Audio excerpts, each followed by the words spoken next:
Good morning. 3, 2. Yeah, it looks like we're live. Looks like we're live. Good morning, good morning, good morning. Did you have a great sleep? I'm just checking if we're live. We're live. Looks like. Yep, that's a live stream. Let's just give Rumble a quick look too. Oh, there's a play button. There's live. All right. Good morning, everybody. Thank you. Wow, 3 people quick. Wow. Good morning, everybody. I'm home. There's my background again. Adam, there, you don't have to miss it anymore. I was in Leduc. I was in Best Western Plus. No placement. They didn't pay for a thing, but they provided lots of coffee throughout the day and gave me a great space to work from with some good internet. So that was wonderful. Let me make sure I'm not trying to do this in 1080. Ooh, I am. Let's try.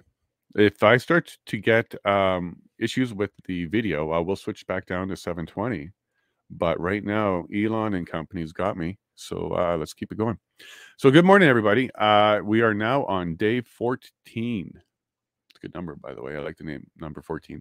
Almost halfway from the scheduled, which was about 30 days. But I think we're going to blow that away because we're not even halfway through the witness list. Unless they plan to just cycle through them all really, really quickly after this, which could be possible. Maybe they saved all the most important ones, including the convoy this week, first to go long, and then maybe the rest are going fast. But Chris Barber looks like he may be the next witness. He's witness 23 on a list of 70. Oh, there's somebody new on here. This is 70 now. Oh my, somebody's new. Did Ford make the list? Let me go look. Let me just search for Ford. Did Ford make the list? I know Chris Barber and Keith Wilson were added, but it bumped it up to 68 or 69 when that happened. There are some new witnesses. Bulford. Daniel Bulford. Nope, that was it. Nope. I'm not sure who was added, so I'm going to have to go through and see if I recognize or don't recognize the name. Off the top, and let's make sure Trudeau's still there. Okay, good. No change there. And Freeland's still there. All right, well, I'll look into that. I'll see who else was added. Oh, hey, Prairie. Looks good. Great. 6 people now, and a like right on the nose there. Right, thank you. And look, we're going moderator lists right now. So great stuff. Mainstream media is on the list. Look, I keep being asked about CBC being on here. Unless they work for the government of Canada or RCMP. Ontario, Marco Van. I don't see any media on here at all listed. I'm not saying they're not going to be called in any way, shape, or form, Prairie, but right now there's 70 people listed, and that's not including any media. So we'll keep an eye on that. I also got some great feedback. Yeah, yes. Here, let's get you on here. 1080p is looking good, Prairie says. And the mainstream media on the list, we didn't find it, but it might be. And especially the CBC. So, Prairie, let's quickly chat. What would be the advantage of having the media there? Hi, media person. Did you lie? No. Did you cover us properly as far as we could with our journalistic integrity? Did you have information being fed to you? Yeah, we have a regular stream of sources and tips. Did you believe them? Well, we filter through them all and that kind of stuff.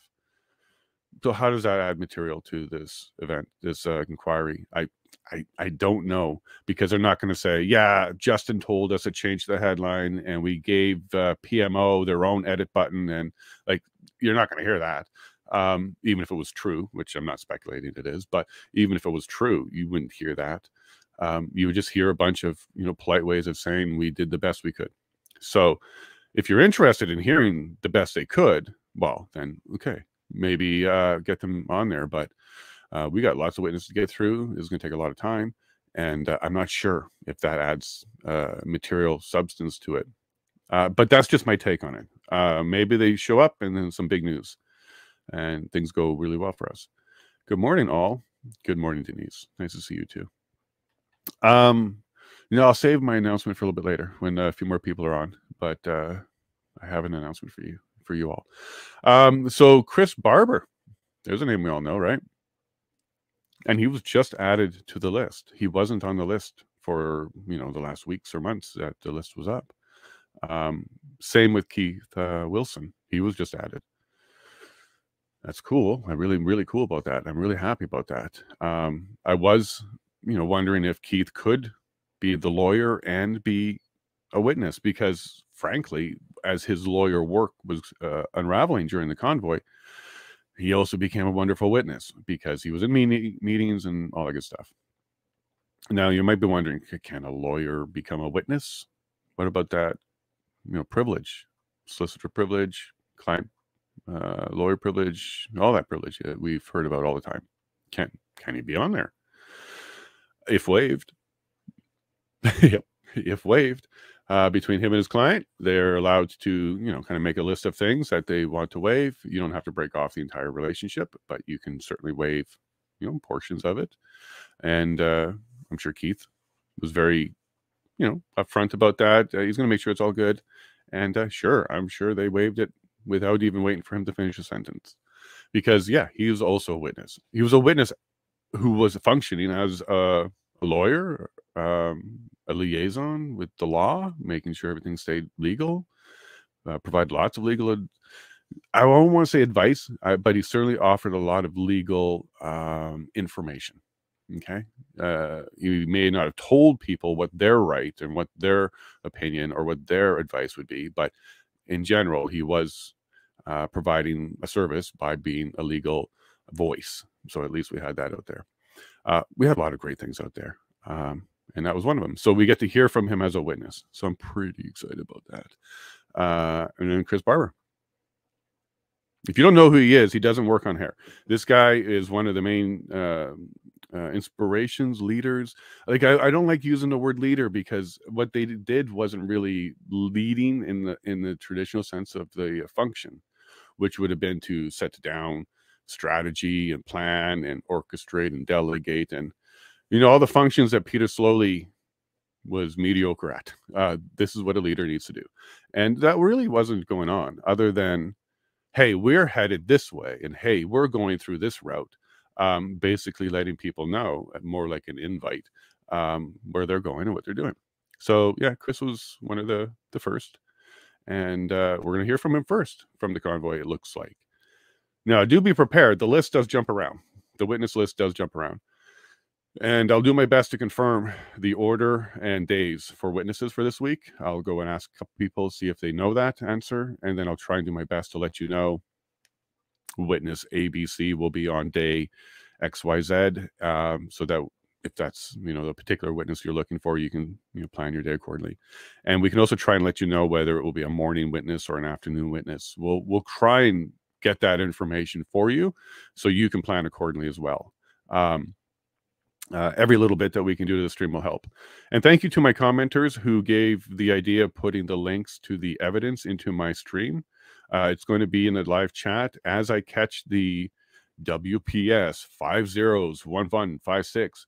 As those are coming out, I'll do my best to go and pull up the PDF and throw that link into the stream chat, because from there you can open up on your computer and go to page 57, second paragraph. Well, scroll to page 57, second paragraph, and you'll have a very clear version of the document versus trying to see it through the screen. I won't guarantee you I'll be 100%, but I will be as my best. That's what I'm going to offer you on that one, because sometimes I'm also distracted. I do have a lot of a lot of things I'm on the go with, and I will do my best. And to any of my chatters, if I don't throw one in, and I know, I guess you can't put links in. I'm learning all of this. Put the document in ID in that you caught and I missed. I'll then just grab that, throw the link in. All right.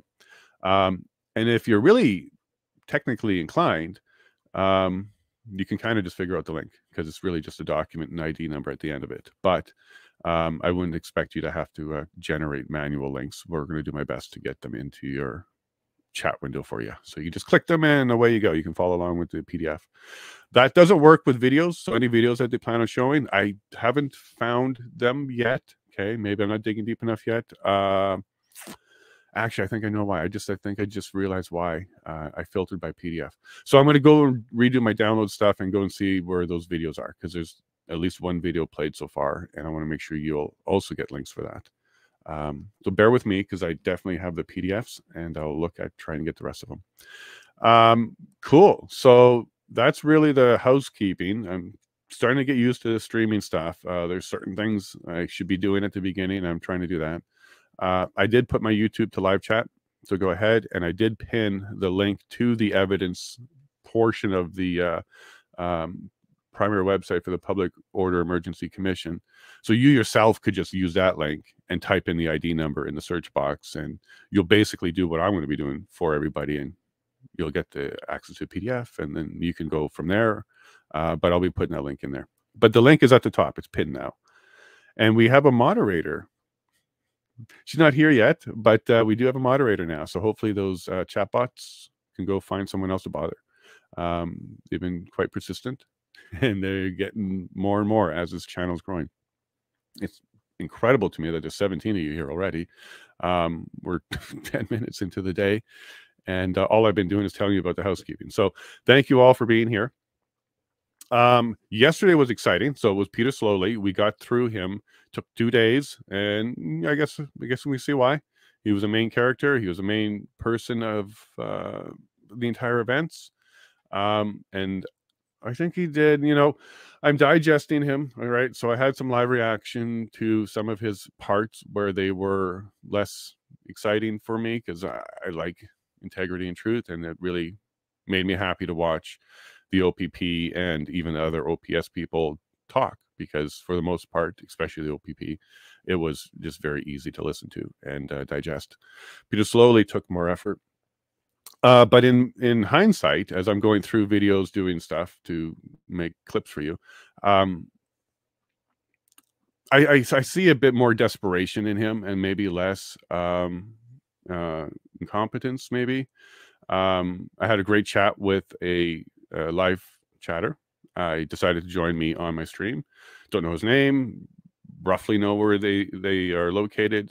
That's about it. They wanted to stay anonymous, but brought up some great points. So I re-listened to that interaction, and yeah, he brought some good points about Peter Slowly really having to focus on saving his butt a bit. He's got a career ahead of him. He's probably trying to get some more prospects, probably having trouble, and just what this Arzario guest of mine helped me remember was he is still a human. Even though I wasn't pleased with things he said, and it kind of caused me to dislike his mindset and the way he thinks, I did kind of let go of the fact that he is still, a person. He's doing his best. But on that, I may not be able to put the video in. I was going to give you Canadian Constitution Foundation's video, but I don't think we have time now. Too much chatting. All right, so then let's get into Chris Barber. What do you know about him? What do you know about him? You've seen his picture. You've gone that far with him. Have you seen some videos of him? Have you seen him part of press conference?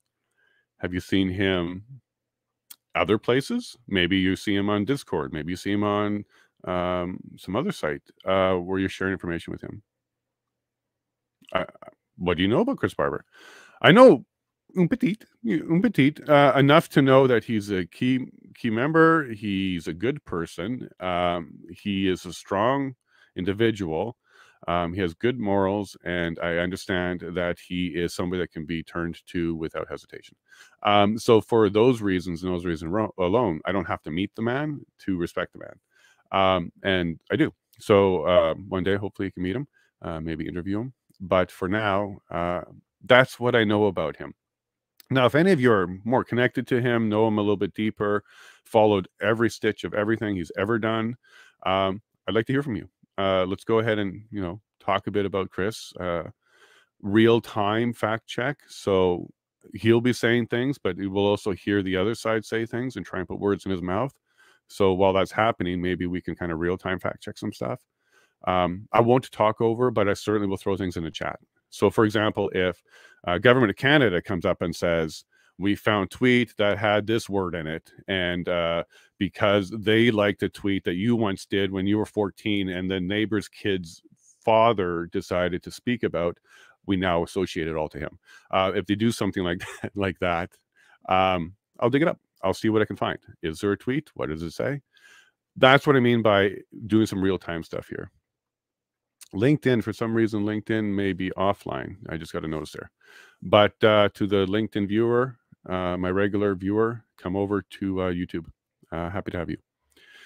Friend both had request. Yeah, so they're asking them to attend. Okay, Prairie, cool. That's great, because it was the Canadian Constitution Foundation that got the request for Ford and the subpoena done. So to remind you, Ford has been summoned or subpoenaed to this, so he should be showing up. I haven't heard a decision on whether or not they're going to quash it. I don't find grounds for it. I don't know why a judge would say no to Ford, but Prime Minister's there. Just for that reason alone, I don't know why Ford would have a valid argument to not participate in the inquiry when summoned. So I do expect to see him there. But I know about CBC yet. We'll keep an eye on that, Prairie. CEO. So you're thinking about the CEO, about disinformation. She's going to deny it, right? She's a source of disinformation. What do you expect to come out of her? I'm not optimistic we're going to see a sudden turn in truth, even if she is on a stand. Hey, Jeremy. Good morning, bud.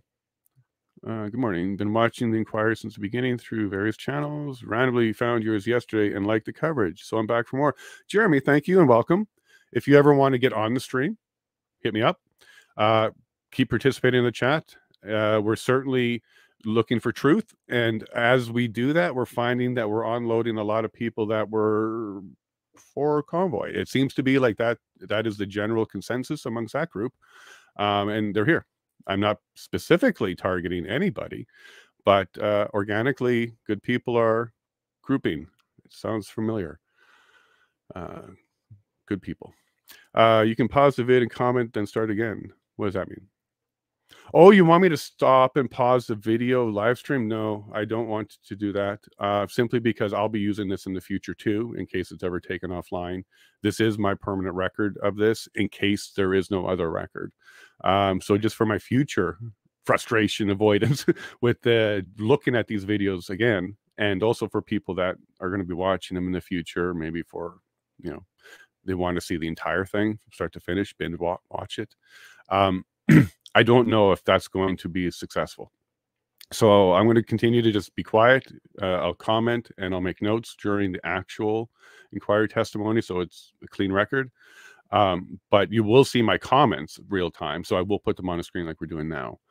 But as for pausing and vocalizing, as much as fun as that might be for me, because I actually wouldn't mind doing that, I don't think that's the record I want going forward, Prairie.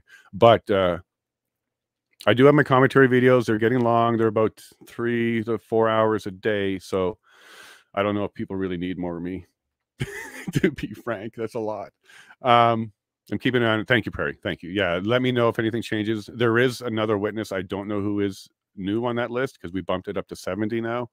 It wasn't 70 yesterday, and I'm not sure who was added between yesterday and today. I will have to try and pay closer attention to that list and see who's on there. Good morning, everyone. Please smash the like button. Thank you, Prairie. Do the subscribe, do all of that. The channel's growing. I'm not sure if you're familiar with monetization. I don't really care, but it's something that just happens with YouTube, and they show you the numbers and stuff like that. So thank you to everybody. The subscriber count is growing way beyond what I thought it would do. And the watch hours is over the top. We've already basically reached that requirement. And I'm very humbled and very pleased and very thankful to every single one of you. Every single one of you clicking a video, even spending a minute, is going towards helping this channel grow. So deeply to all of you, that's awesome. Very, very awesome. So back to Chris. We've got 10 minutes. Let's see. Let me get the stream ready, because the stream is ready to go. So let me just work on that quickly. You're going to see some screen stuff as I set it up. There it is. There we go. You're going to see it pop up. I'm going to do full screen. I'm going to do play. The ticker's going. ... We're good. All right. So that's a prep for that. And we are streaming at 1080p today. I turned it on yesterday. We were at the hotel because they have great internet. And so far, the stream's up. So if I start to see it get bad or really start to drop a lot, I certainly don't want you guys to be with pixelated video. So I'll drop it down to 720. But right now, so far, so good. So we'll go ahead and do that. We'll keep it at 1080p. Thank you again to all my live commenters who are giving me suggestions. So the live chat is now on. It was a feature I didn't know about till my commenters educated me. And I'm also pinning the evidence link. I believe I mentioned that, but there's now 29 people here. So there's quite a few of you that didn't get that from me the first time. I do have some guests lined up this week. You're going to like them. Some of them, well, one of them certainly was on before, Andy Lee. She's traveled out there. She was in Toronto. I don't know if it's headed up to Ottawa. I suspect she was headed there. She'll be on. She might be on today. If you want to see Andy Lee, let me know. I'll see if she's free today. We also have Tom Marazzo. He has confirmed that at least once he's done his testimony, he's far more comfortable. Because here's what I'm getting the vibe out of Tom. We do lots of chatting. So he's a really nice guy. Great father, by the way.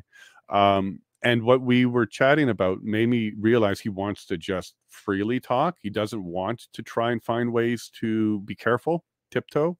He's been doing some press and some stuff with other, but those are more organized, direct interviews, which is different than this. This is a chat. This isn't, I'm not trying to gotcha or get you or anything like that. I'm here to chat, here to let people chat. And that's what Tom, I guess, recognizes.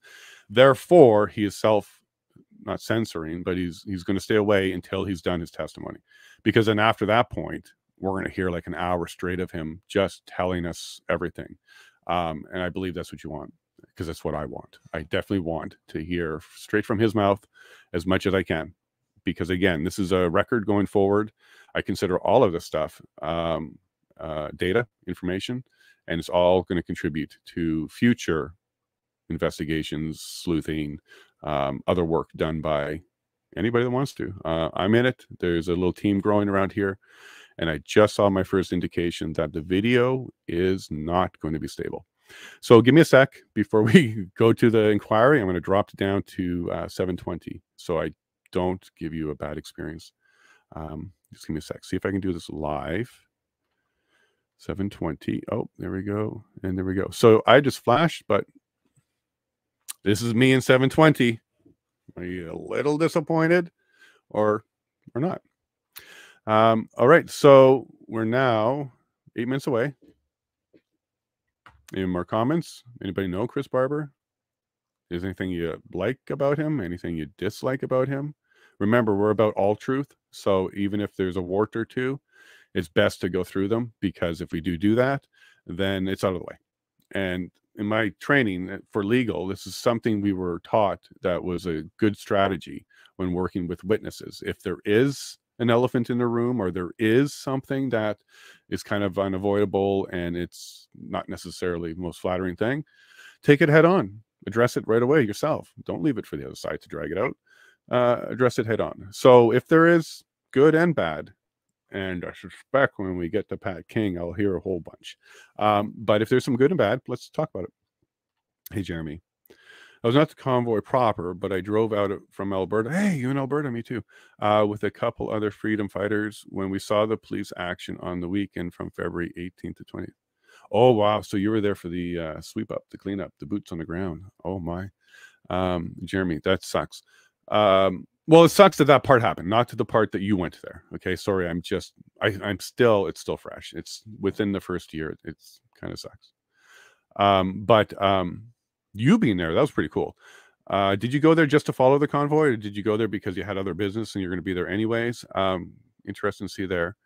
And one comment I received from someone is to read out these, because later when you're listening to it, maybe not watching these video, I wasn't reading these out, so I'll continue to do that. Cool. Ellen, welcome. Good morning. Good morning, aka Elaine. Good morning, Ellen. We only need for the suit. Oh, okay, cool. So when I'm not suited up, you're fine with that. Gotcha, Ellen. Deal. And Ellen, stick around. There's a surprise. Holy moly, 37 people have interest in this. That's awesome. 720 is not so bad. Yeah, when I was doing that, I felt so weird because I still remember 480. Okay, remember P and I, like, yeah, interlaced, I think progressive was the other one. Like that mattered. Remember all that? And then here I am, like first world problems, worried about 720. We progress, we move on. We get more familiar and acceptable with things as they progress. I stayed with a friend who was living close to Vankilly Kill. We all know about that camp, and was able to meet and support some of the truckers there. Wonderful. So yeah, that's part of the streamer stuff we didn't see. A lot of Vankilly Kill, at least I didn't see. It was funny. My wife and I were talking about that this morning about what we did watch. And I actually referred to the streamers, the Zots and the Ottawaks and the Travel 69 and the Viva, that little group that was around the main convoy. I called them mainstream streamers because they were streaming the mainstream portion of the convoy, which would have been the main camp downtown. And then we have people like Stunt Dummy, who I just met. He's getting Christmas cards. This guy's cool. I like this guy a lot. But he was kind of in the background. He was doing the alleyway ones. He was following tips. He was running around to look at more than what was downtown. So Stunt Dummy, wonderful. We're certainly going to be doing stuff together. We're going to be pulling an inquiry video with your on the street, behind the scenes, from your hotel room, all your stories, and try and find a way to. I don't think Dummy. I don't know if Dummy is the way Stunt. I don't think Stunt that we're going to be successful at doing a documentary. There's just too much. So start thinking, 10 series Netflix type thing where we're releasing like 10 episodes of it, because there's just going to be so much. But to all of you listening, if that's something that you're keen and interested on, like, subscribe, do all that follow stuff, because as we release that information, you'll be some of the first to get it. And I think it's quite interesting, the stories he told yesterday. So if you didn't see it, you can go back to yesterday's stream when you're done with this one and replay it. And if you wait a day or two, I'll be posting it as a separate video. But Stunt Dummy was on for the lunch break yesterday, and oh my, he's got stories. And then at the end of yesterday, he shared some more stories through the chat, and they made me sad. Some of them are sad. All right. So if you're into finding out the truth, understand what Stunt Dummy has done. Whether he knew it or not, he became an independent journalist all of a sudden, because he journalized the whole thing independently. So that's out there. I'm very pleased that it's out there. And he's also a great dude. And if you see a green van, I think he painted a green, running around Ottawa, that might be him. And say hi. You'll likely see him jump into the chat. We do see him a lot. Wayne has showed up too. Good day, everyone. Good day, Wayne. Wayne's a regular from the UK. He is keeping an eye on the inquiry as well. He definitely has a lot of interest in understanding how Canada is responding to certain agendas, because he himself and his country themselves have recognized similar agendas. And we're all connecting all over. There's a whole whack of people. France, the UK, Netherlands, Norway. There's a whole whack of people who are very, very interested on what countries are doing towards the agenda. And a lot of people did recognize that maybe this had some agenda ties to it. We'll certainly dig deeper into that, probably on Rumble, because I already got one of those little strike things for Wayne, of all people, who told me his truth. And the big guys didn't like that one. But that's also on Rumble. So if you're curious what Wayne's story is, you'll find it on Rumble. It's around vaccine injury. You should check it out. It's real. His story is real, YouTube. His story is real. All right. I want to be clear. Wayne's story is real. I did not just say vaccine injury is real. I said Wayne's story is real. I don't want another strike. Thanks for streaming from Jennifer. Jennifer, that's a new name. And look, I just got these guys popping up. And I just realized I don't have my headset, but the audio should be fine anyways. Welcome, Jennifer. Thanks for streaming. Been watching from the start. Oh, wow. Cool. Attended the protest various days, full of life and joy. It certainly was. No mask, no sicknesses. Nobody got sick. Yep, it was very great. There might be some convoy babies, though. There might be a little spike in babies. Drove through downtown Ottawa to get my daughter. No problem. Of course he did. It's Canada. This is Ottawa. It's safest city around. Of course. Especially with good people around. Safest city. Sorry, I'm just going to kind of distract myself as I find my head buds. They didn't make it out of the bag this morning as I reset up my little studio from my road trip, but I do have them. They're in here somewhere. There they are. Thank you for bearing with me on that one because I do not want to screw up your audio. And this inquiry, they sometimes have a hot mic, and that will mess up for you. All right, so look at that. We're starting to get more organized in the morning. Thank you, Jennifer. Thanks for that comment. And yeah, you're 100% right. It was not a super spreader or anything like that. It was just a super spreader of love and joy. And for me, patriotism and honor. I was very pleased with Canada during that. Not what happened, of course, but I can separate the government action from the people's action, and I'm still very proud of the people's action. Morning, Wayne. Yeah, Prairie, you know him. He's quite the regular, and he's a great guy. And we're happy to have him. Now, I think Fred, that's Order a lot. Oh, here we go, guys. Enjoy the morning. I'll talk to you soon. Wow, wow, wow, wow, wow, wow, wow, wow, wow. First, let's take a moment to applaud Chris. Okay. Wow, wow, wow, wow, wow. I didn't really know him on that kind of level. I didn't spend that much time listening to him and listening to him talk. He's a really, really good person. Wow. What's the government doing at the end there? Brendan, thank you for standing up and calling him out. Grandstanding is exactly what they were doing there.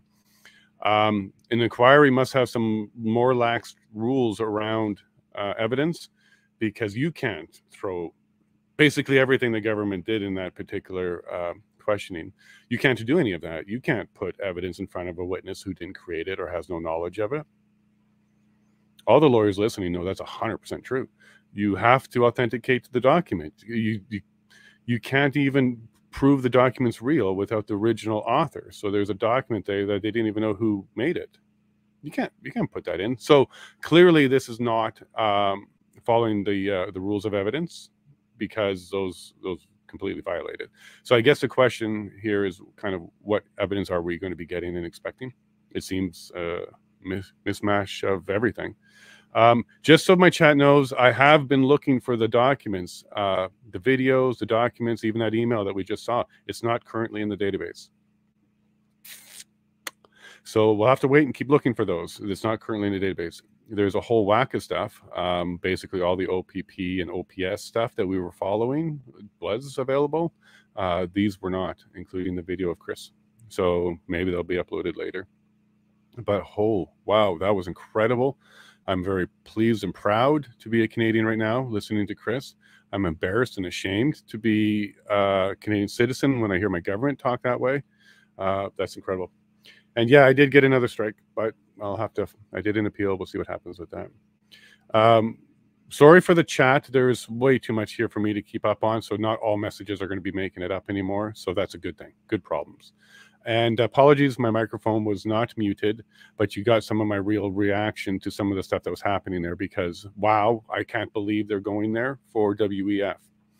Now, for you who maybe saw some of that stuff for the first time, heard some of that stuff for the first time, I heard very little incorrect information from the government of Canada surrounding the Freeland, the WEF, and that little subject matter. I heard very little incorrect information. And just to be fair, let's go ahead and I'm going to share a video that came up. And because it's not listed in the evidence database, I had to go find it somewhere else.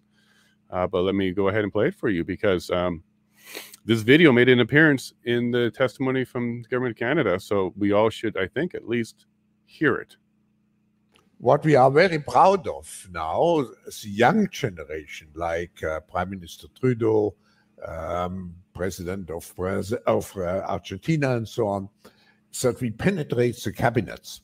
So yesterday I was at a reception for Prime Minister Trudeau, and I know that half of this cabinet, or even more, half of this cabinet, are for our actually young global leaders of the World Economic Forum. And hey, look, you know, we didn't make that. That's not a deep fake or anything like that. That's been around for quite some time. And all he's really saying, if you're paying attention, is they were just part of the Young Global Leaders program. Trudeau, Freeland, Singh, Andrew Scheer, France's president, Morocco, Netherlands, no, New Zealand, Australia used to be, UK, yes. Wayne will say yes. Acknowledged as young global leaders, part of the World Economic Forum program. I'm not saying it means too much. This channel right now is about the inquiry. The government did bring it up, so we can talk about it. But this is all acknowledged and shared information. It's not conspiracy. Well, it's conspiracy in the fact that it's true. It is a conspiracy. And it's a theory because, well, kind of, because some of it's proven. So I would say conspiracy fact, and depending on what it is you're talking about. So give me a second here. There's just one more piece of evidence that came up in this particular testimony that didn't make it to the screen, so I'll bring it to you. Chrystia Freeland, World Economic Forum website. You know, Google this right now. You can do that yourself. Let's click it. Okay. This is not a conspiracy website or anything. This is the World Economic Forum's website itself. This is not anything weird. Sure, that's who she is. We know what she looks like. You read her bio here. You know, she's involved quite a few things, no doubt, completely. But what they were pointing out, which I don't know, were they trying to highlight it's not true?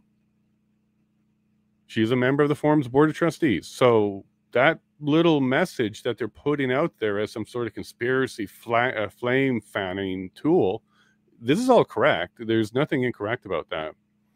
And also the Truck Trudeau child's shirt, the government spinning that as indoctrinating children against their government. That's BS. At best, it is telling the truth to the children about their current leader, Trudeau. He's named in it. It didn't say truck government. It didn't say truck leaders. It didn't say truck authority. It said Truck Trudeau, very explicit and very specific to a certain person. So that was just gross. And that's coming from the government is giving the children the rights in March 2023 to go ahead and execute the assisted suicide program without parental consent. So government on one hand is giving those tools to children, and on another hand, they're worried about a t-shirt they're wearing and how they're going to be. This is ridiculous sometimes to watch. Okay, so sorry about the WEF stuff. They made an appearance, but for some reason, they didn't bring it up. And they kind of alluded to the fact that maybe it's not real. It's very much real. What Chrystia does there as a board of trustee, who knows? They get together. It's all private meetings. Who knows? I would like to see a rule applied to our federal government, at least, that you can't be executives in public or private organizations, especially public when you're in, especially in private when you're in public. And the WEF is a private organization that's working on closing the gap between private and public, and that's what they state on their website. So this is exactly how they do it. Cabinets, members, what their ambition is, what their motivation is also on their website. So if you want to check it out, it's all there. None of that was conspiracy theory. A lot of that is conspiracy fact. And there you go. So sorry for going on a tangent, but that is part of my platform. I am very vehemently against the global agenda, penetrating our cabinet. Don't even know why we don't talk about that more. It's true. So we should. And especially when we have countries kind of orchestrating and doing similar things, like farmer protests in the Netherlands, and certain things can't happen in the UK. You know, I'm not saying that there's certainly strings, but it looks like it. Okay, so my chat is all over the place here. You guys are very, very, very amazing. Goose, you're welcome. There's a whole bunch of new faces here. It was weird. I guess that's the official. I don't know. Well, I think what the government did, this particular questioning, was to try and make it look like there's a whole whack of tinfoil hat people in the trucker group, and they're circulating these daily messages to keep the flames fanned, because they said all that.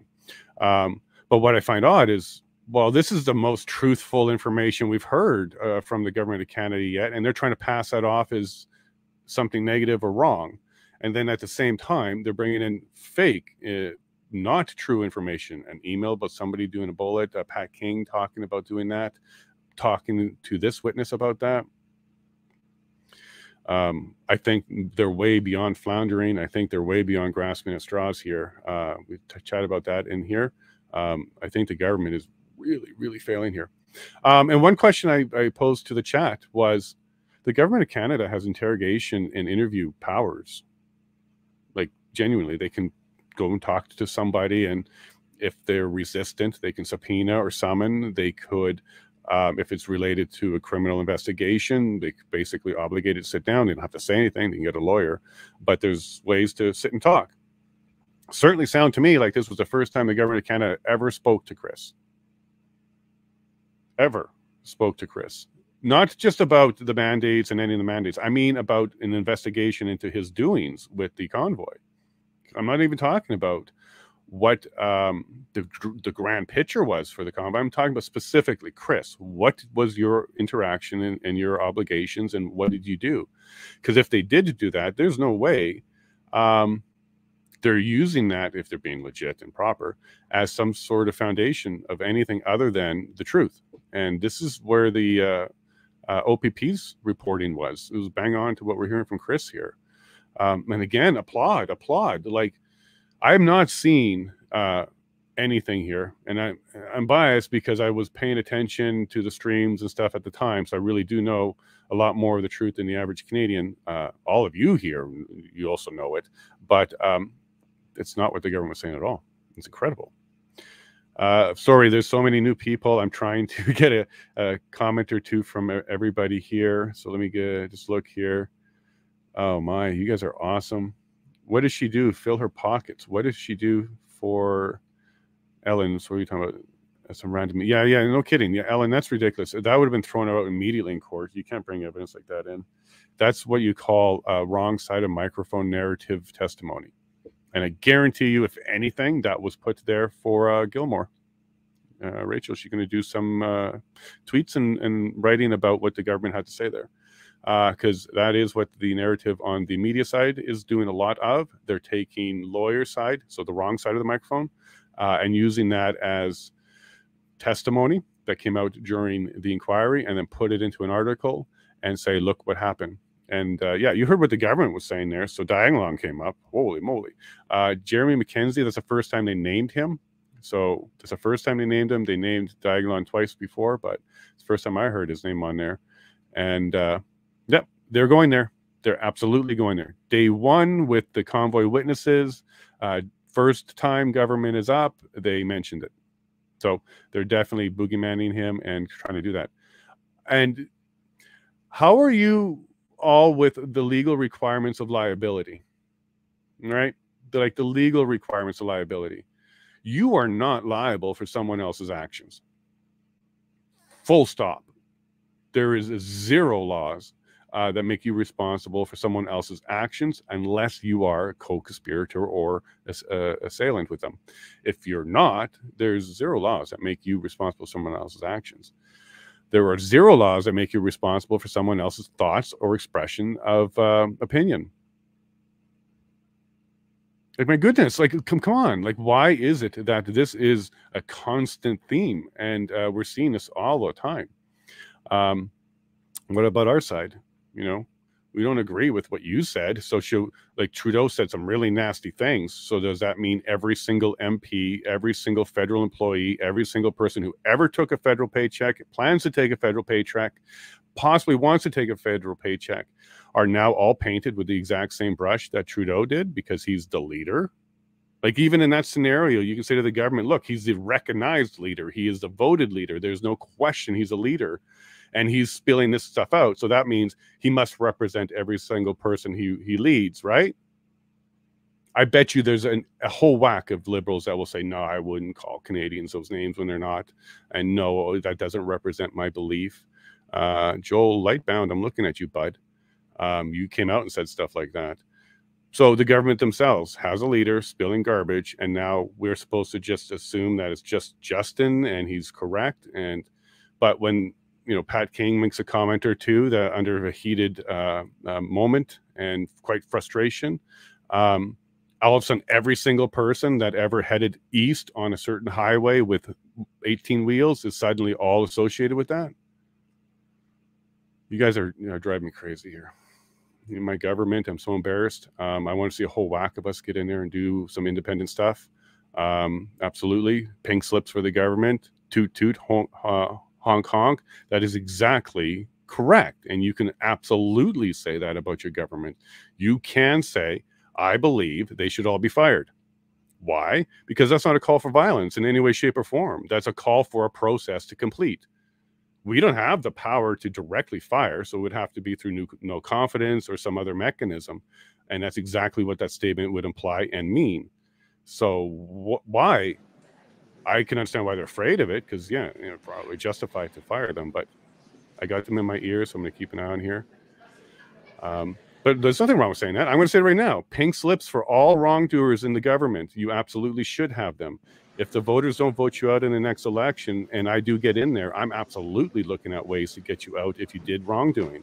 If you actually broke any laws, and there are some people who did do that, I will absolutely follow up with that, because that's my legal right. It's not illegal to state that. It's not a call for anything that's wrong other than justice. So if you are against justice, I can understand why that concerns you.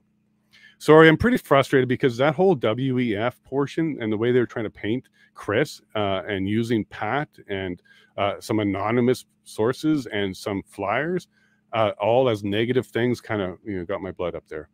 So apologize to all of you that prefer calmer Jay, but I'm frustrated right now about that. And also thank you all for coming back. We were up to 70-something streamers or viewers when, again, off-grid power situation kind of did a little hiccup, and that's enough to cause Starlink to do its reset. So no big problem with Elon. He's got a long boot up process, but thank you all so very much for sticking around and coming back. To my regulars, thank you all for keeping the chat alive and going. Azario, you have once again stepped up as one of my favorite chatters, because you are a critique. You do critique. I love that. But you're not a unjustified and I'm sure there's a word for it, but your specific critiques are fine. They're absolutely fine. This is what we should always be doing, even on you know, what you would call our side. We should always be critiquing and working with and figuring things out. So your questions around the MOU and how they were handling it, not even reading it, that kind of stuff, I think that was a good call. I think what they did there was a good call, because they distanced themselves as much as they could for it. It's not up to a group in a grassroots organization or movement to say, hey, I'm a larger group or I'm a majority group, therefore I'm going to start dictating to all the other groups. Don't you think that's kind of the opposite message that we're trying to do when there's a real grassroots message? There's no desire to have dictatorship going on, so couldn't tell anybody to stop doing things. And the MOU went out anyways before Chris even got word of it. And by the time Chris got word, you know, just like slowly OPP, he had somebody brief him and say, no, this is a bad thing. Distance yourself. Don't even consume it, because we don't even want you spitting out the words and the lines from it. Just stay away from it. And he did. And then they stayed away from the group. So thanks for letting me vent there. You guys are a little bit frustrated with the government. They're back.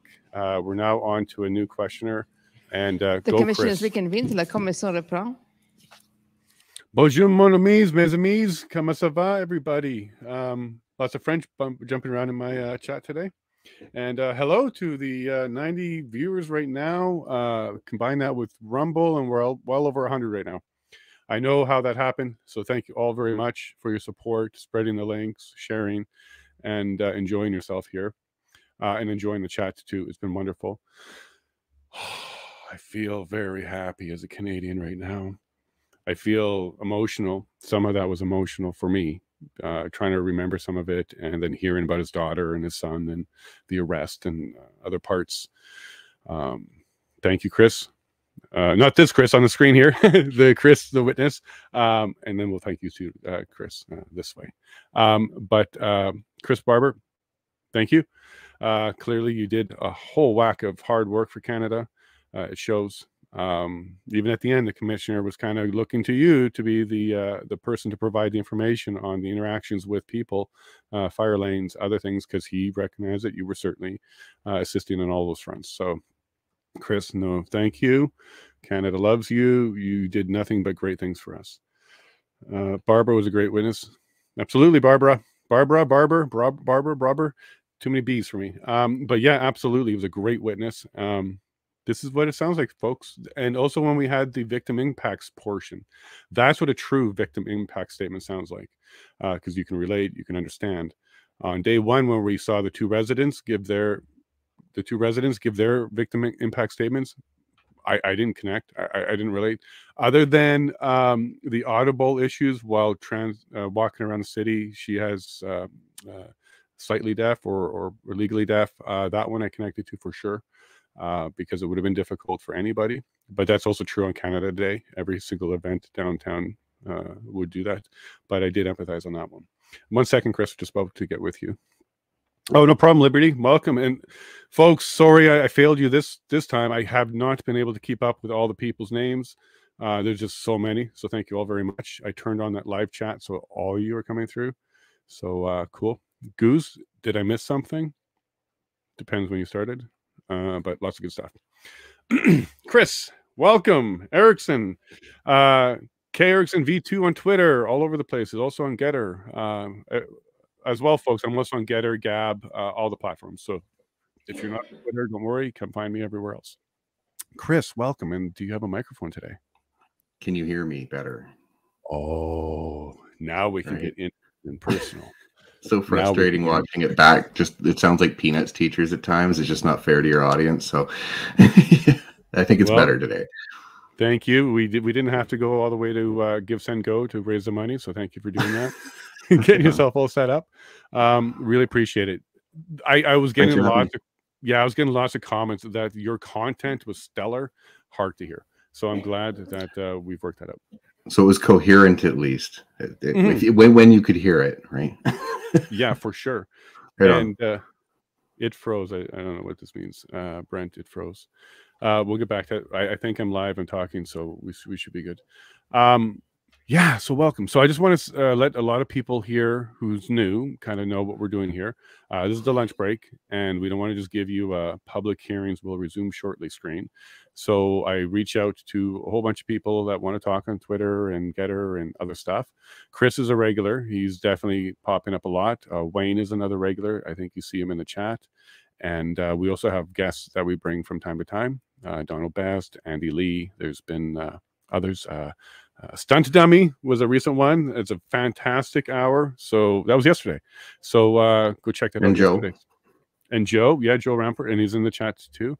We'll get him on again because he's got the voice of angels almost. Good voice. So here what we do is we're trying to fill this time with chatter, comments, and because it's Chris and I, there's going to be some banter going back and forth today. Not so much an interview. So, Chris, what were you doing? You were watching this? Did you have to catch a tear or two? There's a couple emotional parts there. It's hard, right? Like I think you couldn't have had a better witness to start this off. When you take a look, like I look at Mr. Barber and I just see, he's trying everything, the impossible task he had, but he had the right approach. And I think that without him there, things may have been a lot different. He was kind of just de-escalate, keep things focused. But you can see the weight on him. And, it's hard to, if you can't empathize with that, then, there may be some other issues going on there. So I think as far as a good representation of what was trying to be accomplished, him knowing the law, as much as you can be informed on the ground, it was a clear separation. Those that are writing the daily briefings and those that are doing the behind the scenes, he was out there and just trying to set the tone.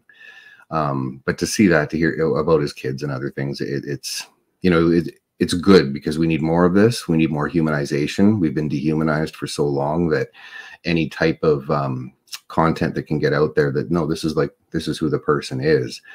I felt it.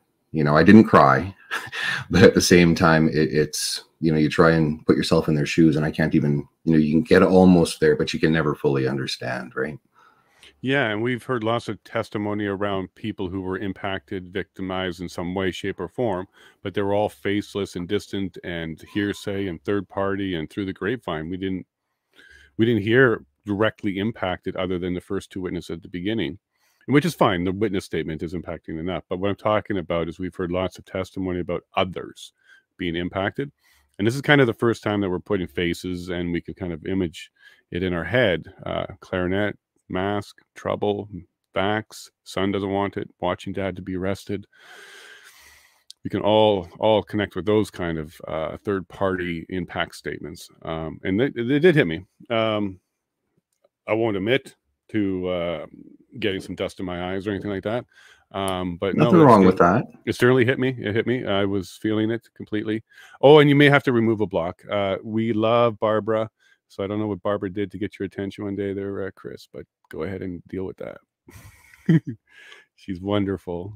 So it might have been something. Okay. Yeah. So Barbara, we'll get that clarified and cleared up because Chris is an amazing human being too. So there must have been some sort of little misunderstanding there because you are too with Barbara. Chris, you're muted. Deaf when the room laughed. Oh, yes. Yeah. So humanizing the whole situation. Well, first they started off with applause, right? They started off with applause, Barbara. We never saw that before. But I think we're only going to see it one time, though, because the commissioner kind of let everybody know how appropriate that was. But we had applause, and we certainly had laughter, and we had some light moments because this is what it feels like when someone is just being genuine and being themselves. And Chris knows this. Like, nobody's perfect. Chris and I get along great. Went to visit him in BC, but, we have to work through misunderstandings too. This is just normal human behavior, and really good humans work through them.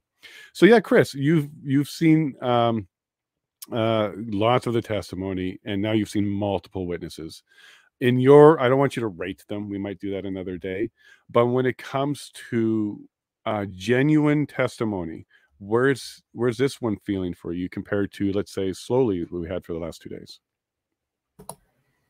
It's hard to compare the two. I think that when you look for something that will resonate with public, I think that Mr. Barber's testimony today does provide removes the screen from the window so you can see a little bit clearer. Slowly with his testimony yesterday, I felt there was a lot of discussions he probably had with a lawyer over the weekend, and you got a very different version of him. Of course, it was cross, but as far as I'll always come back to the humanizing. I think that Barber checked off every box today as far as the being able to communicate genuinely. He was not flustered. He was very calm. He seems like he's just a peaceful soul in many ways.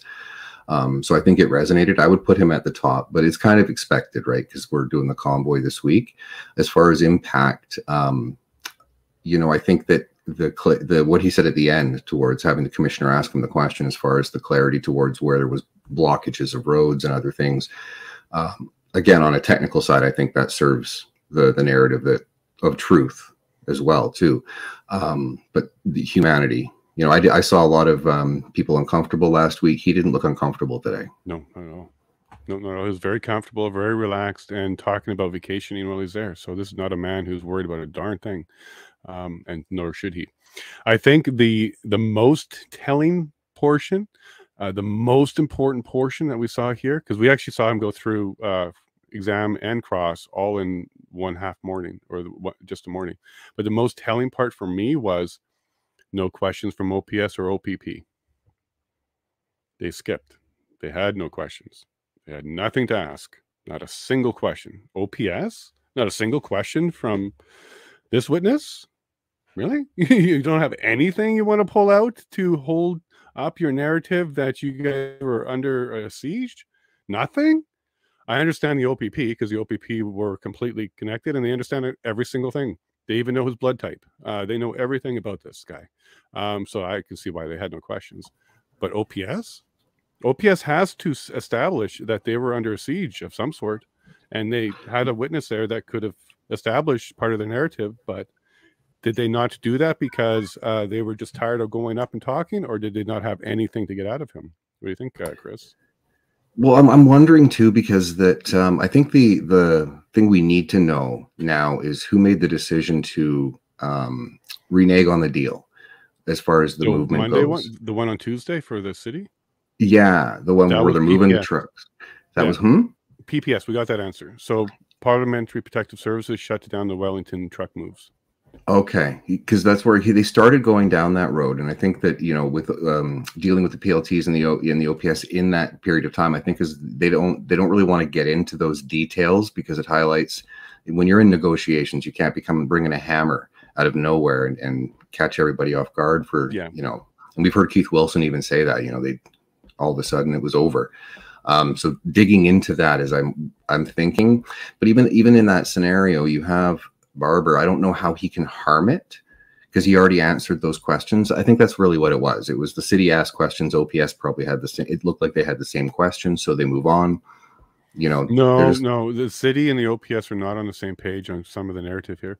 So the city was on the page, and it came out of her question. Sorry, Chris, for cutting in on that one, because it came out of her questions. The mayor's deal was active, completely active, and OPS wasn't even really aware or supportive of the mayor deal. There definitely was two different. OPS was completely disconnected from what Steve K was doing, the city manager. Okay. Completely disconnected.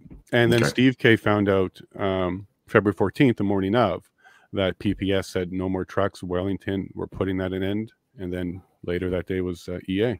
So that's how the mayor's deal died. And that's also how when the prime minister deal died. There's another deal with the prime minister. You aware of that one? I've heard brief notes about it, but nothing perfect. All right. So, well, there's quite a few people here that are new, so I'll recap, because there was two active deals in progress being executed. Deal number one, the mayor's deal. The mayor's deal was remove the trucks from the residential areas, go down to Wellington. Yes, it's a protest. Yes, you can show the trucks. Yes, we get it. You want the images. You want everybody in front of the parliament. We get it. City understood. It was a legal protest. So city understood. But please leave the residential areas. It's causing problems. If you do that, and they had a certain quota, and once they reached a certain number of trucks moved, I can't remember the number, they would get a meeting with the mayor. So that was carrot number one from Steve K for the city to the convoy. And I call it carrot because I don't really call them deals, because you'll see later they canceled and did things. Carrot number two was with the prime minister.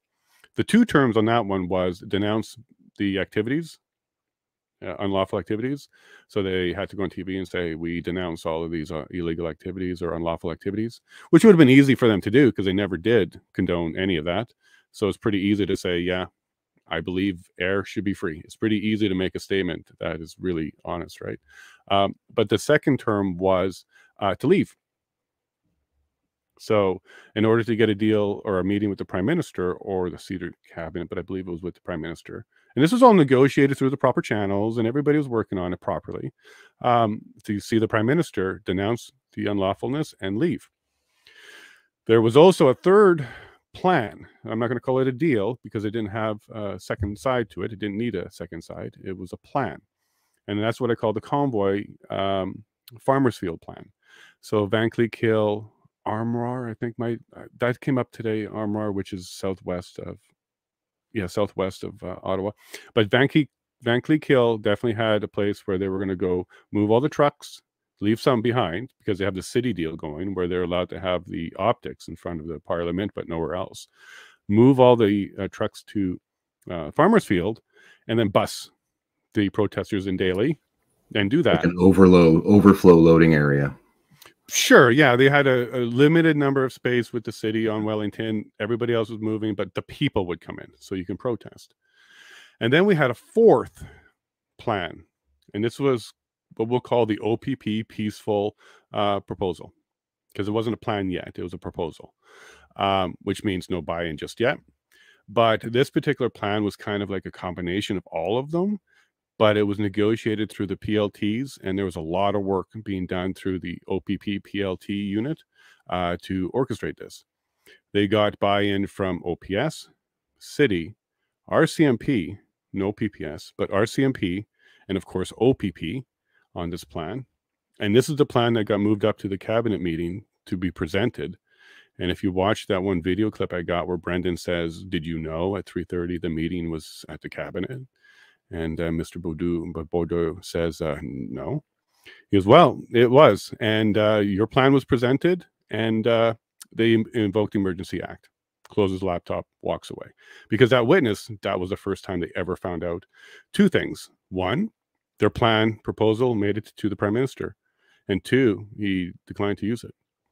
So when you saw his heartbreak in his eyes, that's because he knows what that means. Because his plan was worked on, it was actionable, it was able to be executed. They had buy-in from all the levels that needed it, except PMO.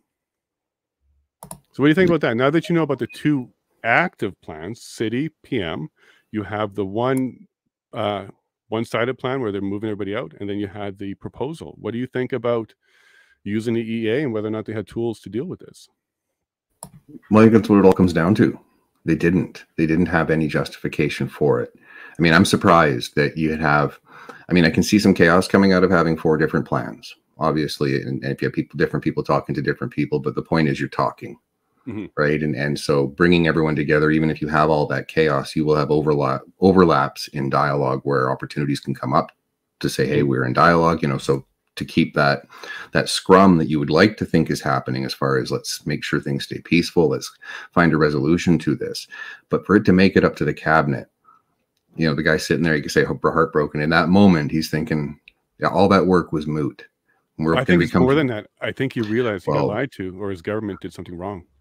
Well, and yeah, as well too, and when you're caught off guard like that as well, like I come from that world. If you're not in the loop, it's for a reason, either to protect you or to throw you, you know, to put you in a position where you probably should have been. But you're, again, when you're in those scenarios, it's one of those you never really know. Are you fully aware of what the agenda is and what the end goal is, or are you just a tool?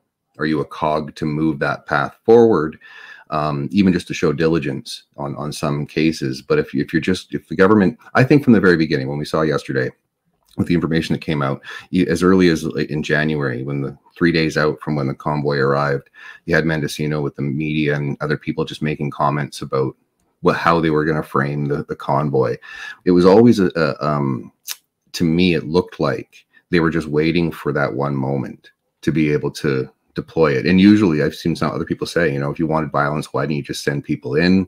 They had such a control. There were so many cameras down there. There was such a good effort to keep everybody calm and peaceful, no protests at night. I think that the government just became more and more frustrated because they knew it was growing. More and more people were becoming aware. I was even close. I was getting to the point where I was saying to myself, you know, hey, should I be there? And so if they didn't come out and start clamping down, as the weather got nicer, it was just going to get more and more and more. So they were left with no option other than to, I would say, you know, speculatory, but fabricate. What we're seeing so far would back that up as far as creating the narrative that would justify that use of it. But when you have dialogue and if it goes to cabinet, if you have all the people on board and you have a reasonable person, or at least one person at the table in cabinet, but I don't really see anybody in there that would be willing to step up and say, hey, let's do the right thing, because there's 2 different worlds they've created. One where, you know, this organization, everybody is a racist, misogynist. We can go through the list of demonizing tools that were thrown out there. But I don't think at any point in time they honestly, I mean, for Trudeau to say, oh, you leave first and then we'll talk. Give me a break. It was a guaranteed meeting for later. It wasn't even. But what would come out of that meeting, right? He's going to be sitting, you know what I mean? Like all he wanted was the people gone. Do I think that would he sit down in good faith and talk about the mandates? Absolutely not. No, and that's why the boot came down. They were too close to succeeding on that, and he would have had to have done it, I think. If the government, let's say the convoy was making its way across, and the government took this a different tactic, and they decided to say, hey, come on in. We're going to put Trudeau at the head of the table. He's going to be surrounded by his doctors and advisors and all these other people. You're going to sit at the other end of the table. This is going to be streamed to Canada. And let's have the chat. And if at the end of that chat, the answer was still, no, the mandates are in place for all the reasons we just explained to you. Sorry, we chatted, but we heard you, and the decision will stand. Thank you for your input. Do you think 2 things would have happened? One, do you think they would have accepted that and left?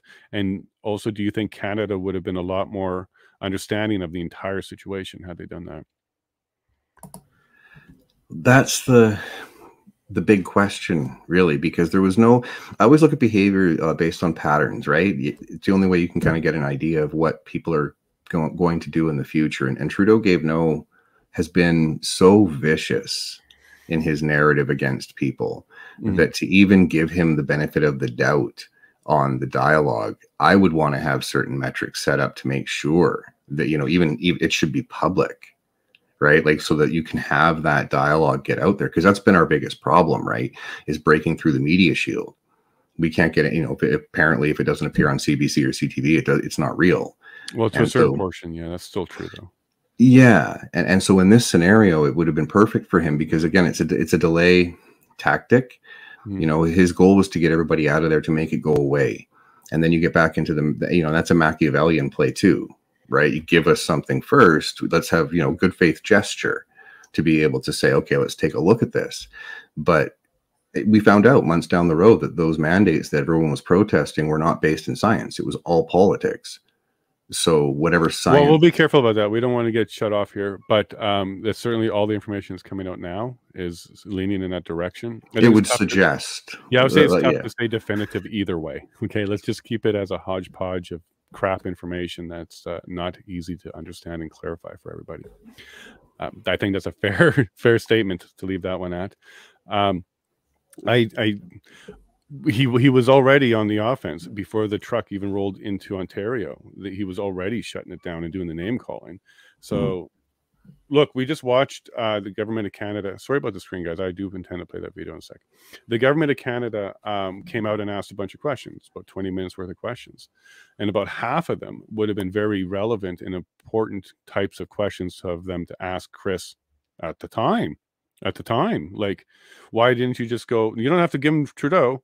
You don't have to give him Trudeau. But why don't you go and talk to them, see what the hell they're really about? Oh, sorry about that, guys. We do want to keep this kid friendly. But the stream's already screwed it for me. The inquiry's already got a bunch of swears. But why didn't they just go ahead and sit down with Chris, Tom, Tamara?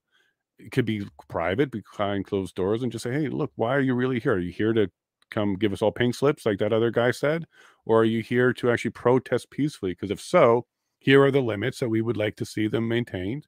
Fire lanes, stay out of these areas. Let's keep it to this area. Here's a footprint.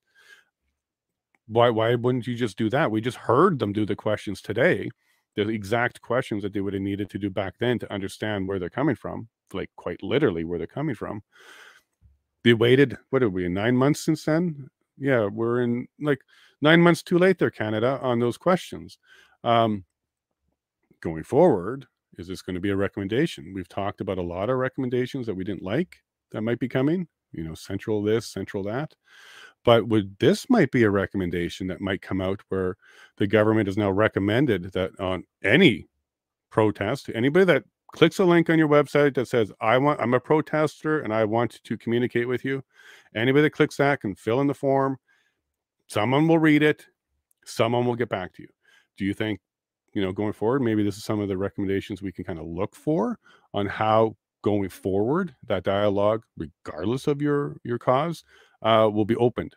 It might get shut down based on what it is you say, but at least it's open. What do you think about that? Maybe a positive recommendation coming out of this?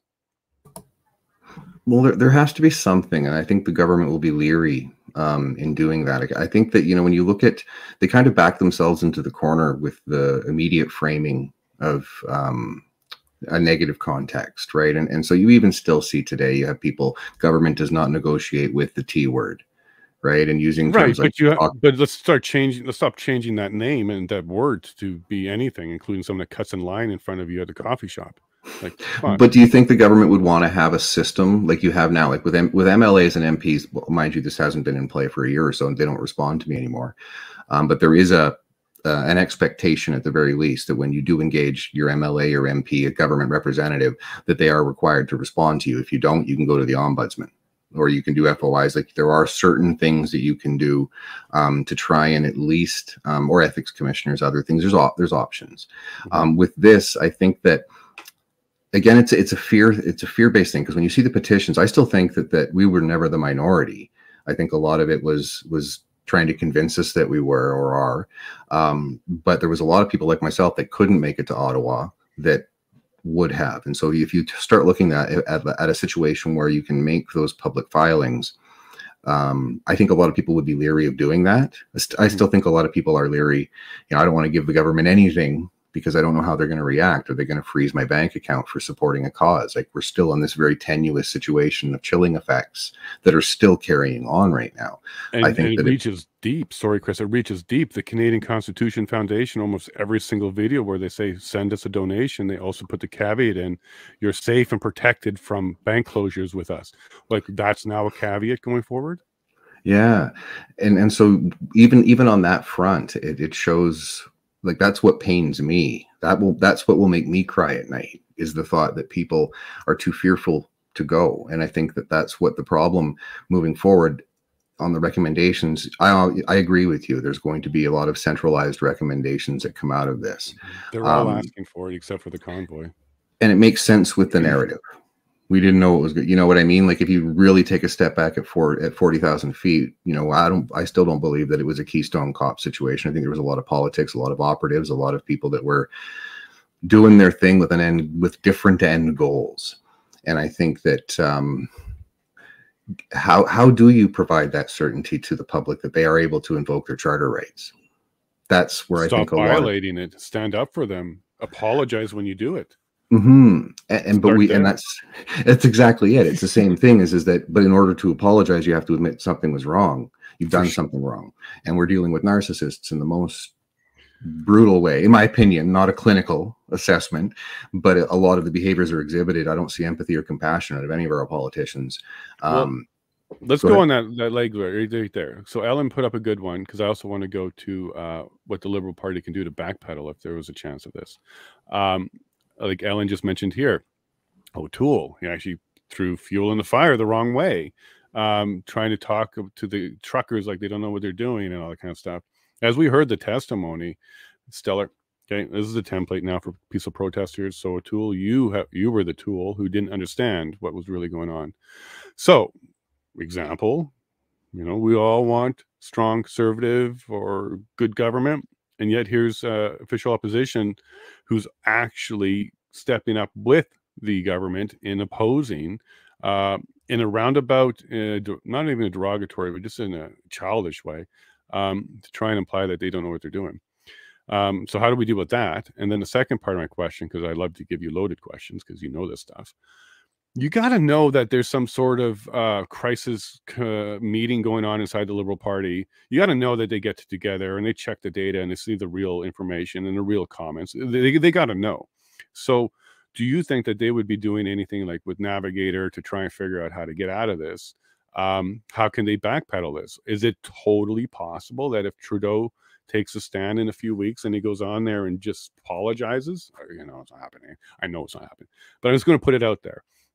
Is there a way for them to recover from this through apology, through strategic information, or they're just going to basically say, thanks for the recommendation, take out their scalpel, pull out the ones they wanted all along, implement those, scrap the rest. And if you have a problem with that, FOI it and call your MPs who may or may not do something.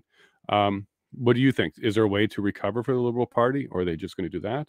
And then what about the Conservative Party? They kind of took the wrong side, in my opinion.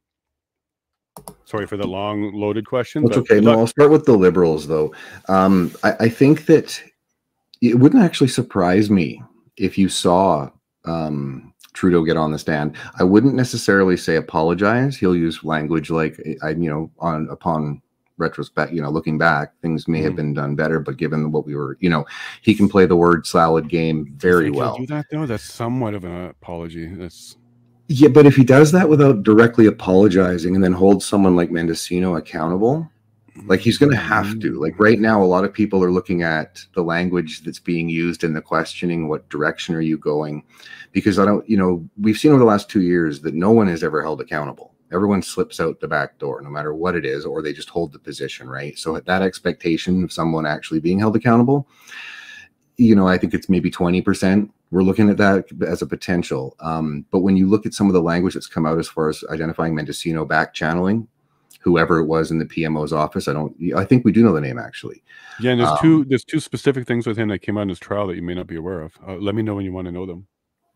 Well, and that's the thing is that if I'm looking at who's in the I don't like using, actually, I'll watch my language there, as who's, but who the bus may be lining up for. I would say it's likely Mendocino. Because again, you're going to look at, because again, if Trudeau wants to try and go into another election, he doesn't really have anything to worry about because nothing really makes it onto CTV. Some of the stuff is coming out with Lucky is making it onto the mainstream here, but he's still got a very, like I'd say 98% shield that none of this stuff's going to come out, or they may put it on the ticker. They may do it won't be on the weekend, so it's running a loop, right? They'll put something out there and it'll be, the very least they can do, but it's not going to be extremely harmful. They're not going to have people on their panels saying he needs to resign. That's just not going to happen. No. So you have to pay attention to the name as this week goes on, as far as I think last week was very bad for Mendocino, even yesterday, right? So if they need to throw someone under the bus, it'll probably be him, but I could see Trudeau, Bill Blair, holding the line. Yeah, exactly. But Blair, because the other Nova Scotia stuff that's coming out, right? So who's the most vulnerable? Toronto. He was from Toronto, has some hiccups there. Yeah. And so who's the easiest? Whose career is coming to an end? Who's no longer useful? Like, those are the things I'm kind of looking at with the opposition. I always try to be careful, right? Like, it's not like I'm not a conservative, but I understand the game. I'm not a PPC, but I understand the game, right? I'm just trying to look at it, and the failure of Aaron O'Toole. Like, if I was Aaron O'Toole, like, you're in a tough spot there, because again, you're going to get attacked if you come out and you're fully supportive and blah, blah, blah. If you are worried about being attacked by simply saying that we have a right to protest, I may not agree with everything that's being said or anything that is being said. Disconnect from the actual message just to the procedure, like the protest itself. And the protests even say this is not political, right? And so don't come here and expecting to politicize it, right? And so I think that not only him not saying that, I think at that time he was already, if you saw the online trends, he was already being hammered. He was calling, a wet noodle and all these other things, like even from his base. I think there was a massive failure there from the Conservative Party, that because had it gone poorly, like we look at this and think, oh, wow, what a great protest. There was so many ways this could have gone wrong. And there could have been a lot of people hurt, not to take away from the lady that was trying, what we did see was horrible. Yeah. But you could have had a lot more, and to not have that opposition to at least acknowledge we have rights, right? And to just stick to that. Don't get your nose into it. Don't insert your policies. Just come out and defend the Constitution. That's what we need. And that way you... Go ahead, Chris. Sorry. No, go ahead. No, I didn't mean to stop. You go with the policies, the Constitution, keep going.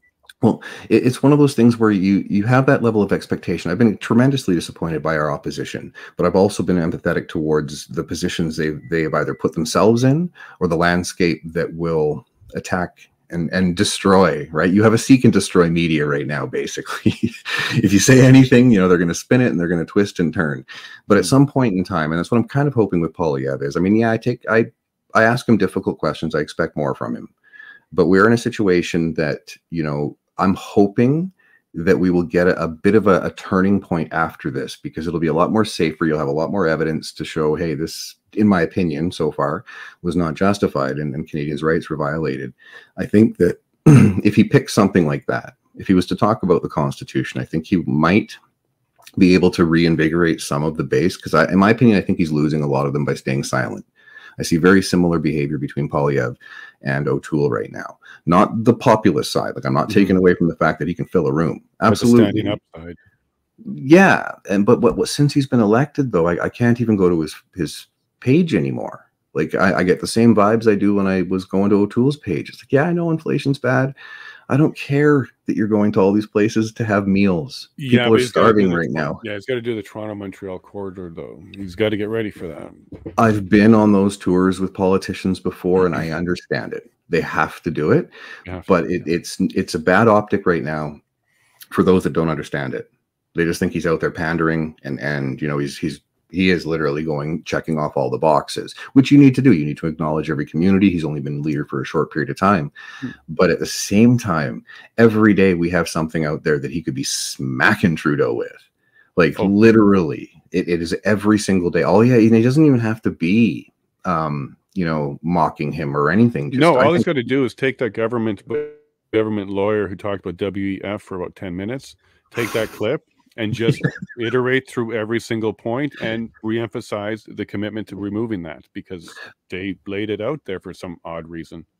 Let me ask you a question. Why do you think they are doing that? Why do you think that even came up? To make a conspiracy theory. But to put it in record, do you think that that's going to become a topic later in the week, and so they're trying to get ahead of it? I don't think it's in record because it's a question from the lawyer. The testimony is in record because it's under oath. But that doesn't stop the CBC from clipping it.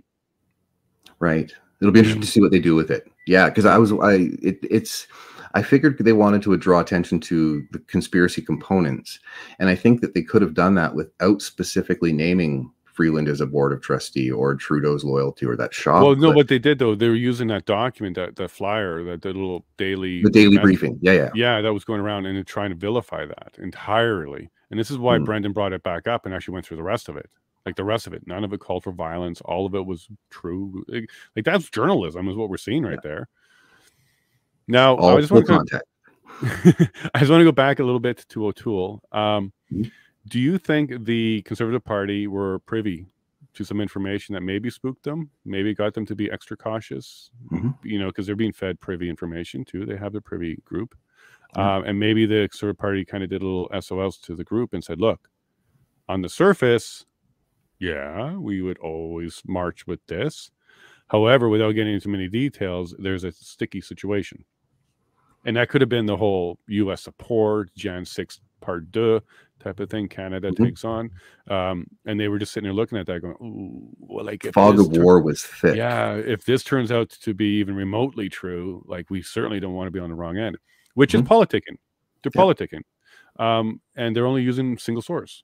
Like talk to OPP. They had a very different take on things. They'll even have their own operatives giving them feedback. For sure. You know, right? So yeah, and if anybody is hanging out with Jeremy or Pat and there's just, you know, some sort of angrier conversation, then maybe they were thinking that.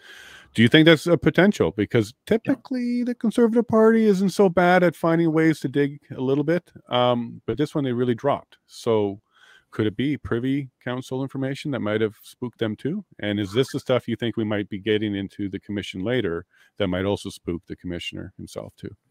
I think you've hit the nail on the head. Absolutely. Like honestly, if I could easily see someone showing O'Toole that 1 15-second clip of Pat King. Just like, or something about O'Toole himself. Or O'Toole himself. Exactly. Like we know where your family is. Here's your children. And the government's like, look, we found this file in his back pocket. You should be worried.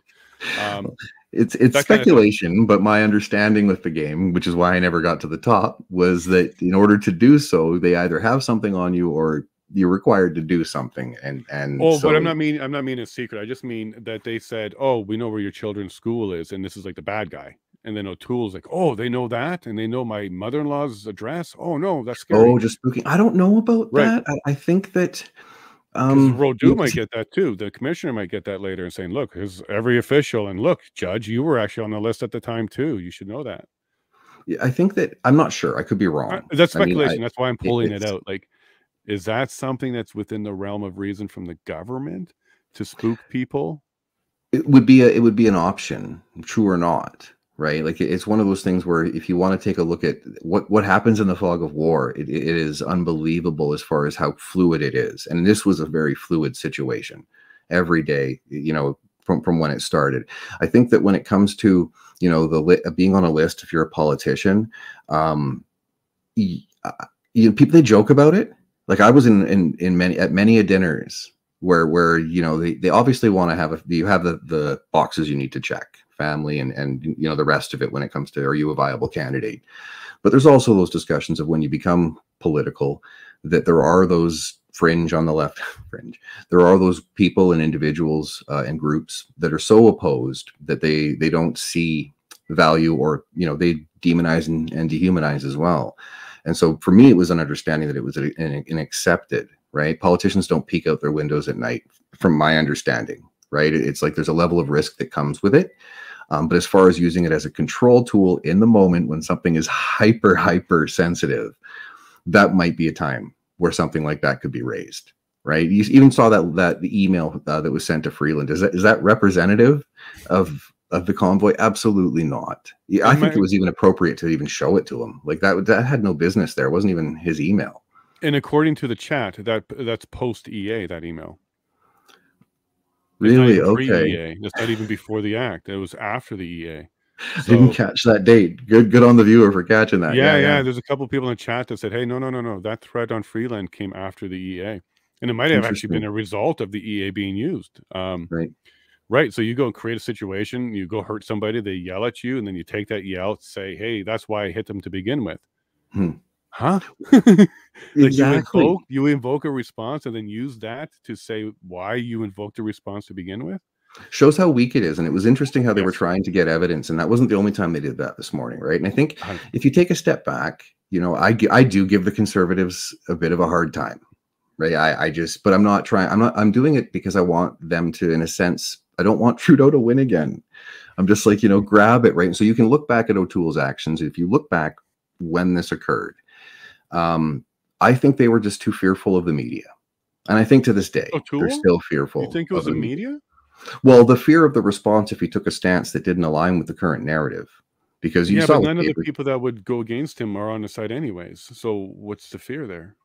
Well, it's what gets play, right? Because at the time he's still, again, he even came out with something said if there was no pandemic, he could have won the election. I don't believe that. Like he was weak. He's been weak for a while. Right. And so he was already in a weak position. And so for him to, I guess it was one of those, it's a make or break moment.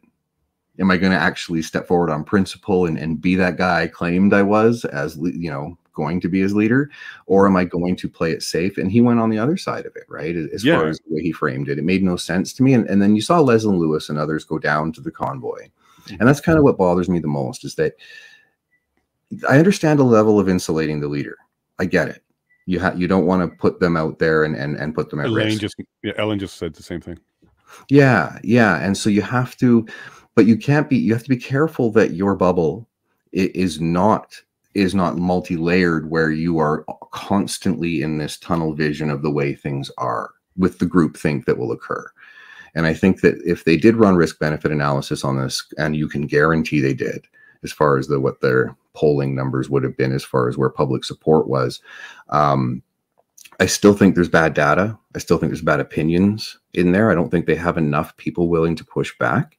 And so in doing that, they allow themselves to be labeled as far as a uniparty goes. I mean, there's some issues, right? Do I want them to come out? I have a long list, which I post all the time as far as the A, B, C, D that I'd love them to talk about. And in the end, it's always coming back to what's viable and what's tractionable. And so I see, like with the Chinese police stations, I see Chong, he's going after it. We see Leslie Lewis. Chinese police stations? And he's got Poilievre's got capable people. Absolutely. But I still have that fear that on one side that I fear what a government looks like if Poilievre has the same tools that Trudeau has now. And I try to raise that question as far as, you know, be objective of left or right. We need to have a system in place where our opposition is actually representing the people of the country that are, you know, that's, I think the primary goal is to have an opposition is to defend against those majority or whatever, whether valid or not, whether it's a mirage or not, but a majority opinion persecuting and demonizing a minority group in our country. Well, we can certainly get into some more of those tools available right in the future. But how do we do that? Yeah. Well, we can get into that. That's a whole segment we can get into. But what I'd like to kind of go back to is O'Toole's comment about because of the pandemic, he couldn't make it or something along those lines. It was a pandemic is the reason why he lost. No, he could have absolutely leveraged the pandemic and absolutely won if he definitely stood strong against everything that was going on, articulately with information, science. Just ask questions.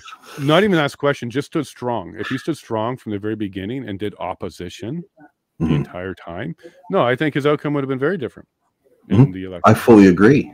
Yeah, and even if you stay away from the extremely polarizing, because I think that's what people think was they don't understand. A lot of the people that were caught up in the fear and the propaganda in the very beginning don't understand how even to this day don't think anything wrong occurred, whether it's cognitive dissonance or they were just completely pulled away or they just refused to believe that there was wrongdoing.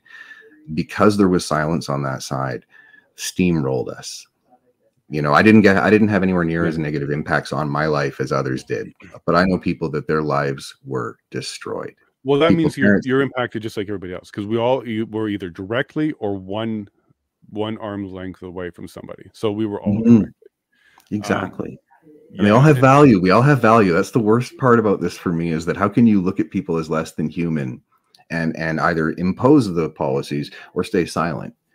It never made any sense to me. It's like you see 338 people that are elected. I don't see anything common about our House of Commons anymore, right? It is very much detached and almost like a group think. I mean, it's a little bit better now, but I still don't. I look at that. I can't watch question period anymore. Like it just drives me crazy to see. Inflation's important, but I look at it as a high school lunchroom. Yeah, it is. So it disgusts me. And so, when you say we need monitors, we need high school monitors. Whether it's independents, libertarians, PPC, we need people in there that can shake it up a little bit, stand up and take your lumps. But if you're a PPC, an independent or a libertarian, you don't go there expecting to be welcomed to the frickin' after work. No, I'm expecting to get the most complaints than any other MP in the history of MPing. If I was elected, I'd stand up and I would literally, my questions in question period, I would do polling online. What do my constituents want me to ask? Like that fella. And like the fellow that stood up that day and said, my constituent wants to know about who's affiliated with the WEF. Sorry, Chris, that we take that off. We don't do that, right? That was the speaker's response, wasn't it? And and Charlie Angus stands up and he's all like, oh, these conspiracy that's theories. Interesting, but we don't need any more of that. And then click, done. They think we're dumb. And I think that's the thing, is they insult our intelligence, right? And they think that I've always had faith, like 95% of my engagements in the world of shark swimming were good. Sharks, you got the 5% is but the majority, whether it was indigenous communities, whether it was Muslim communities, Christian communities, Jewish, I interacted with everybody on multiple different issues. And so many of us are just tired of the games that are played at the upper levels, because I was in social service work for 20 years and the homeless problem is getting worse. Even before the pandemic, we can talk about what's occurred and how it's going to get worse. But when I'm sitting in meetings and people aren't actually caring about how many people they're helping, it's a matter, can we get this done before the next election cycle? Right? Like it is not about helping. It is about that re-election. It's about getting your pension, about being invited into those dinners, none of which matters to the people on the ground that are being kicked every day. Quality of life, right? Yeah, spend the next 2 minutes talking about your Twitter, what you're doing and stuff. I need to quickly run. I'll be back with an announcement. Okay? I forgot something. Okay. This is fantastic. Sorry, you're gonna leave the introvert alone. Okay, excellent. Introvert by myself. Anyways, I met Jason. I'll just start with how I met Jason. I saw him posting online and just started to have dialogue with him and seeing his opinions were based in logic and reason, trying to be objective.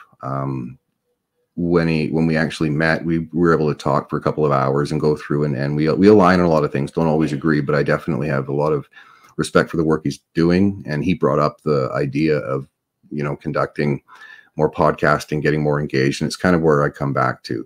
I've said this before on some of the podcasts, that it just becomes so monotonous to constantly describe what's happening and see the suffering and not be able to engage people on more of a meaningful level. You can only do so much with the characters they allow, and even still, I'm taken out of context with regards to whether am I angry, am I funny, or And so in doing this, I'm going to start doing things more. You can get me on Twitter. I'm on Getter as well. It's Chris Erickson 1977.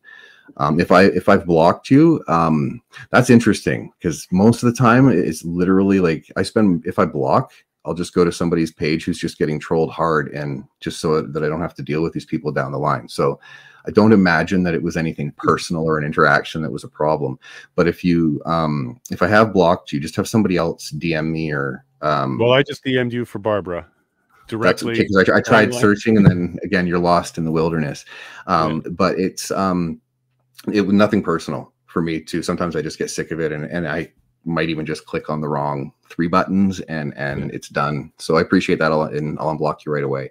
Yeah, but moving forward, it seems like everybody, I enjoy watching the chat and stuff. And so, and as well too, when I'm on, like, I don't need to be, I'm not a special guest. I'm just here. So if I don't say anything for the hour, come on, we don't need to do that. You get guys like Donald Best on, and you get Etienne, and you get others on, to me, it's like, well, to be frank, Chris, I got most comments about you. The most comments I've received so far are about you. No, not so much that. It's like, well, if we didn't have that mic issue, it would be even better to listen to, but keep him on, keep him talking, let him talk is what I've been told quite a few times. Clay, I'll get to your question in a second here. I guess he did a good job. We're about the same, 60-something, so you guys didn't leave on Chris. So thank you for that, Chris. And yeah, I had to go because I rent coffee. It's rented around here. I had to return it. Okay, there was just no way I was going to be able to make the last 10 minutes. Thank you for filling the dead air. I appreciate that. But I do have an announcement. That part was genuine and very real. And Clay, I'll get to your question in a second. I'm looking at the calendar, and I may be in Ottawa the weekend of the 12th and 13th, folks. So I'm planning to head out to there. So the week of the 14th and the 21st, the 21st should have Trudeau and other stuff in it. 14th should be a lot of security, privy stuff. But I'll be doing it from a hotel room in Ottawa. Maybe even go to the inquiry itself and then do these videos during the break so we can keep all that going. But I'll be going the 12th to the 13th, one of those days. I'll be in Ottawa. And I'll stay till the inquiry is done. So if it runs long and they keep going, I'll stay till the inquiry is done. On the 21st to 23rd, I'll be in Toronto, the Burlington area for those 3 days. So if anybody wants to meet up and hang out. The 22nd, I'm kind of just chilling and doing the video. But the 21st and 23rd, I got court. So I got to go ruin another day. 2 days, actually. And I'll do that. But yeah, I'll be in Ottawa. So Stunt Dummy and everybody else in Ottawa, let's hook up. Let's meet. Let's have some conversations. Let's talk about other things that we can't do on YouTube so much. So yeah, that was a bit of the announcement. I wanted to let everybody know this morning. I told Stunt, listen in. We're going to be there. We're coming to Ottawa. So I wanted to let that out there. Cool. Excellent from Ellen. Great. Yeah, I'm coming out. And then I'll go back to Clay in a second here. Stop in Barrie and I'll make you apple pie. Denise, I might. I got one of my better friends, John Durlis, lives there. And he's a night guy. He does all the concerts and stuff in Barrie. You might have come across him in some of his stuff. I would love to come and see you guys in Barrie again. It's a good time there. All right, so back to Clay. Sorry, Chris. So back to Clay. Come back to those whips as we talked about before. Where democracy goes to die, in my opinion. Once your ideas make it all the way there, that's where they're whipped. So yeah, let's go ahead and talk about that a bit, Chris. We got about 6 minutes or so before we'll have the commission in my ear again. Actually, should we do this video? Because I queued up this video for people that didn't see this moment where this witness found out his peaceful plan was not used. I did queue it up. So let's go ahead and put that on. Because if you didn't catch this moment, you should be mad as a Canadian. Because this was a peaceful plan generated by a person who knows what he's doing, with a team with years of experience in dealing with this stuff, and his plan was tossed away, as you'll see. This is where he finds out. Now, I understand this is an email from the Deputy Minister of Public Safety, Rob Stewart, to you, right? Yes. Okay, and in the third sentence on the top paragraph, it says, "We have a big meeting this afternoon where this will be discussed, so I really need your input." Right? Yes. All right. Did you know that that meeting was at 3:30 p.m. and that it was with cabinet and it was the incident response group of the political executive meeting and that your proposal was provided to them? No. Okay. It was. I can tell you that. And then they invoked the Emergencies Act. Thank you. Okay, thank you. So folks, if that's not upsetting to you, if you're a Canadian and you didn't know that OPP officer, inspector, whatever the heck he is, nothing but experience in dealing with protests, rail blockages, he listed a whole whack. If you listen to his testimony, this is quite the human being, a very good human being. And what you just saw there was his realization that his government has lied to all of us, because he knows that his plan was executable. Many elements of it was already being executed already. It was a good plan to go forward with. And he just realized, again, 9 months later or so, that got rejected in exchange for the EA. And he knows exactly what that means. He's very abreast of what that means. So go ahead, Chris, and comment on that, because if you didn't see that moment before, I believe you did, you retweeted. But if you didn't see that moment before, what does that mean as a Canadian? Well, again, it shows that it's a really a big, at the end of the day, it didn't matter. The Emergencies Act was going to be deployed. Like, that was what they wanted to do, and it didn't matter. So and the look on his face, like, I was wondering if the video froze. Yeah. No. That's deer in headlight. That's genuine. And I've been in, I've never been in something this high level before, but I've been involved in some circumstances with Indigenous protests, and not like actually involved in the protests, but on both sides, whether I'm talking to hereditary chiefs or I'm talking to the government people on the ground, where sometimes it just doesn't matter what the facts are. It really doesn't, because politics is there. And I think that that's the biggest problem, is that the political interference here is why it went the way it did. And with what I've dealt with in the past, I've only had it once where, I was adamant, but again, in that situation as a private contractor, you're there. What I think I'm there for is completely different from why they have me there. Right. A lot of the times. Right. So you just try and get through that fog. For him, I can imagine he laid up at night questioning a lot of things. And so for me, I think it's good for the public to see that. That would be something that should have been the end, again, for Trudeau or for somebody, because when you have that, like, crisis negotiation, de-escalation, it doesn't seem to be something that is even in the room with a lot of these decisions. That's right. Yeah. It's either, overt agitation, trying to get things, we can go back to the gas situation where you have the PLTs apologizing. Again, that could have been a massive problem. Well, anything like that. Go ahead. Yeah, we've heard a bunch about surge and contain. Okay, surge and contain. Yeah. That's in the documents everywhere. They talk about that everywhere. What we don't see is discourage and dispel. Yeah, and that should have been the way they're doing is discourage, don't be here, and dispel, go home, not surge and contain. And this was in the documents in early February, late January. This was a plan. They were always looking at this as a riot, as a G20 thing, as an embarrassment, as a Jan 20 precursor. They never looked at it as a protest. And even if it was a protest, it's not surge and contain. It's discourage and dispel. Right. And that's why Barber today was beautiful in saying that, even just those comments and saying, hey, if you want to yell at someone, call me. Call me. Yeah, exactly. So you have that. And that's totally what I think, different. By the way, that's what I think dialogue is. That's what I think that is. It's a great release for people. It's a place to be, to yell, not to be violent. And I think that's exactly what that group became. And I think that's healthy. I think mentally that's healthy. Socially that's healthy. I kind of like that. That's like the Fight Club idea. You just get your frustrations out without actually hurting anybody. You have to. Yeah. So, and that's what I saw as dialogue. It came up today, and peace be with you, Chris. You spoke the truth. That's exactly what Diagon is, a meme group. We now have testimony from somebody who actually was familiar-ish enough to know what the heck it was. So thank you for getting that in there, Chris. That was awesome. But, yep. Do you think the government will bring that up with every witness now?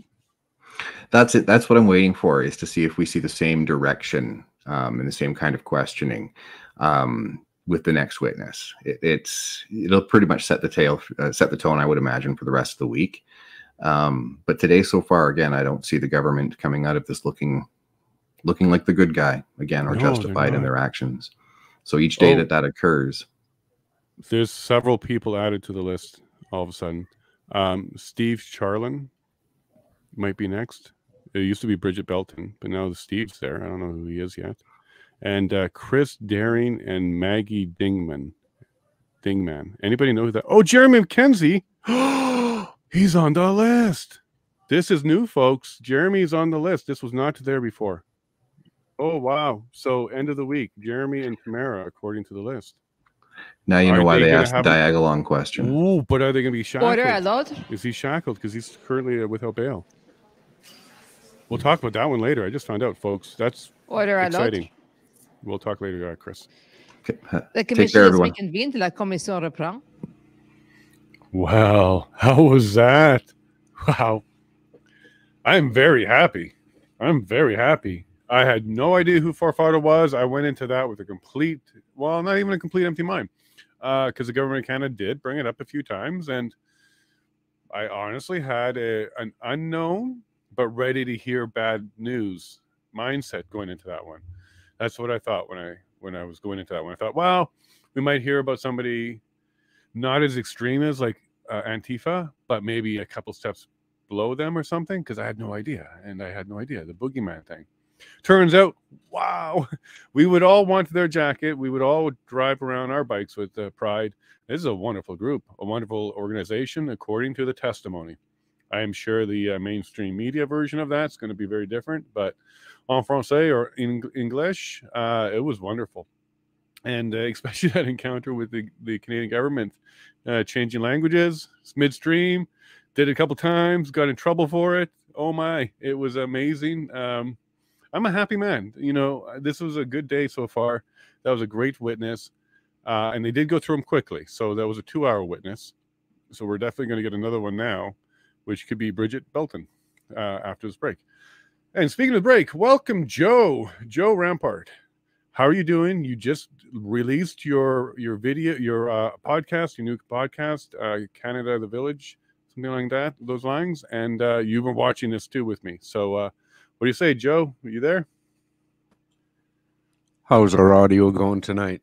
It sounds good, Joe. You're going to relax us, because that was a little bit of adrenaline and excitement, that little round there, wasn't it? Farfada is fun. Yeah, a cardinal sin in broadcasting is don't hold your breath. You know, you got to remember to breathe. And during that testimony, there were several times I ran out of air. I was laughing so hard. Oh my, like, oh boy, did Canada government get smacked down by the commissioner there? Stop switching languages. You were told already, you know, he doesn't speak French or English, etc. Wow, a little lesson on etiquette there, Canada. Indeed. And one of the things that I wanted just to bring to your attention, Jason, watch out for the CBC headhunters. They might come looking for you in the copy department with the way you pump that. Oh, that headline. You like that. Let me go get it. Go ahead, go Joe. I'll go get it. I did put that one up. That was just great. You know, and the use of explanatives and using metaphors the way he did, totally he was in his element. It wasn't his first radio show. It wasn't his first rodeo, I should say. So he had that one down pat. You know, this is a Canadian. We had first seen him come on the radar back there during the Convoy. And it was, okay, who are these guys, right? Like, I'm a Westerner. I've never heard of these Quebec Cowboys. Mm-hmm. And wow, so they come to Ottawa to help. Yeah, and do you think Quebec and they're going to get the same impression of Diagolong later too? Like, because everybody was told boogeymans they didn't know about. Are they going to have the same reaction in Quebec when they hear from Jeremy? Or if we hear from Jeremy, but he's coming up. I just don't know if it's in camera. So that's why I said that. I saw that tweet this morning as well. And I thought to myself, okay, is this the kind of guy they want to do in camera, or do they want to have him actually speak publicly? Because we know in Canada, we speak opposites, right? You know, in camera means private, right? Yeah. It's weird. When people hear that, they're like, oh, okay, that's good, right? No. After 14 days, I'm pretty sure that if it does go in camera, I'm pretty sure this particular adjudicator, this particular commissioner, this particular judge will certainly bear, I think, a fair and equal balance of testimony from Jeremy.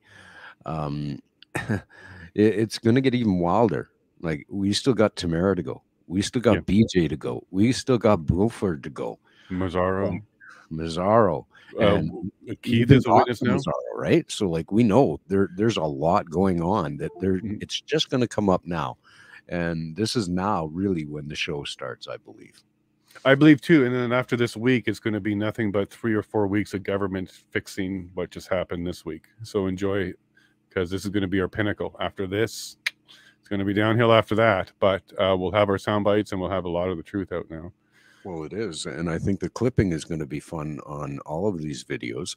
But, you know, that comment you made about the government trying to fix all of this that's gone on, you can't fix what they broke. Like, they're broke. Like, literally, they're broke, right? Like, you know, it still costs us $55 million a day in interest payments.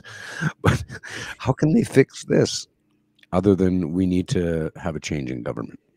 Yeah, I agree. Well, I think it's two parts. First, we change the government, and then we actually learn as Canadians how to make our house become accountable, and then we implement that.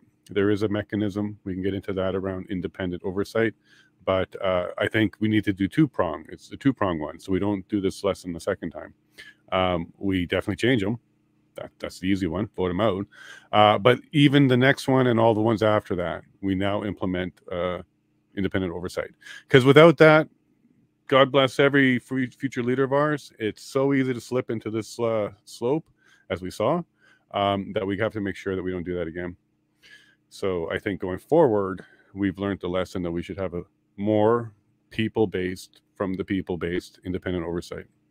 I just want to also go back to Jeremy just for a second here about the in-camera. What information do you have other than the tweet that we saw about it being in camera? Is that it? Nothing. I sent out 6 DMs this morning. Nothing.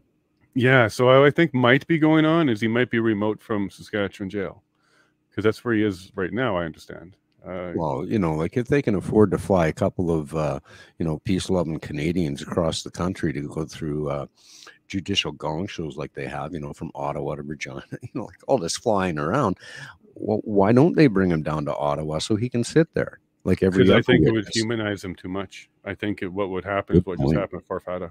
What happened with Farfada? Yeah, and I think I think it leads for the CBC headline in the picture, having him in jail, remote, at the table by himself, shackled or something like that, will at least make him seem more dangerous than Farfada was. Neon narrative statement right there. Yes.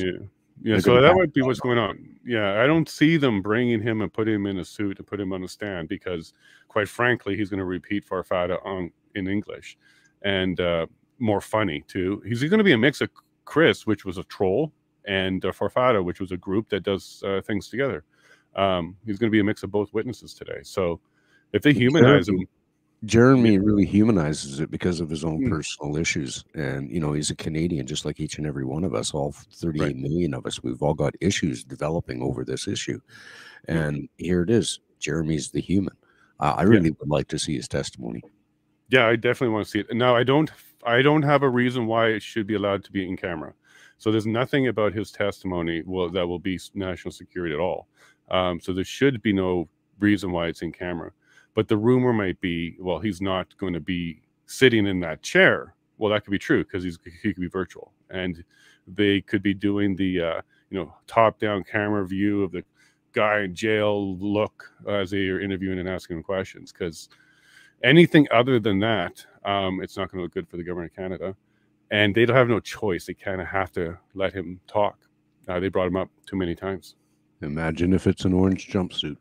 Yeah, something like that. Like imaging. Yeah, we all know that, and they're using Navigator, that company Navigator, and this is certainly down their path, even right down to the camera angle. Where are you going to put it? It's going to be high above him, looking down, like a caged animal. So don't be surprised if we see that on Friday, because I can't see how his words are going to help the government at all. So they need some other pictures in order to kind of get a different message out. That's my hunch. Of course, I have no inside, but I can't see them getting away with a Farfada part deux with Jeremy, because that was incredible. That entire testimony, every witness, the ones that even come up, that was great. We didn't need Brendan for what? That was great. Now, Joe, talk about your show. Tell me about the show. You just launched your first episode. It's all about Canada. Well, as you know, in the broadcasting industry and podcasting industry, and even, you know, tie in there to Twitter Spaces, which was the origination of it. And some ideas were bandied around. We had a little group discussion. Some participated, some chose to withdraw, and we still carried on. And I really wanted to start it off deep. Relative to Canada, and started at the origination of Canada, from what is most important to Canada, which is our land, and where does our land come from, and how did we get here. So I was very honored to have Gerald Auger and Melissa Mubaki from Alberta come on the show, and the name of the show is Our Canada, Our Village. this land was episode 1. And we spoke about the origination from the First Nations perspective of the many worldviews that the people from 4 directions from across this great land, from sea to sea to sea to land, came from.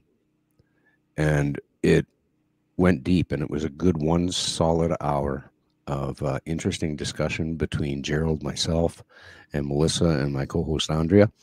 And I'm setting up for tomorrow night this evening and hoping that that would go on. But like all things in the world of podcasting and space casting, things can go different in a hurry.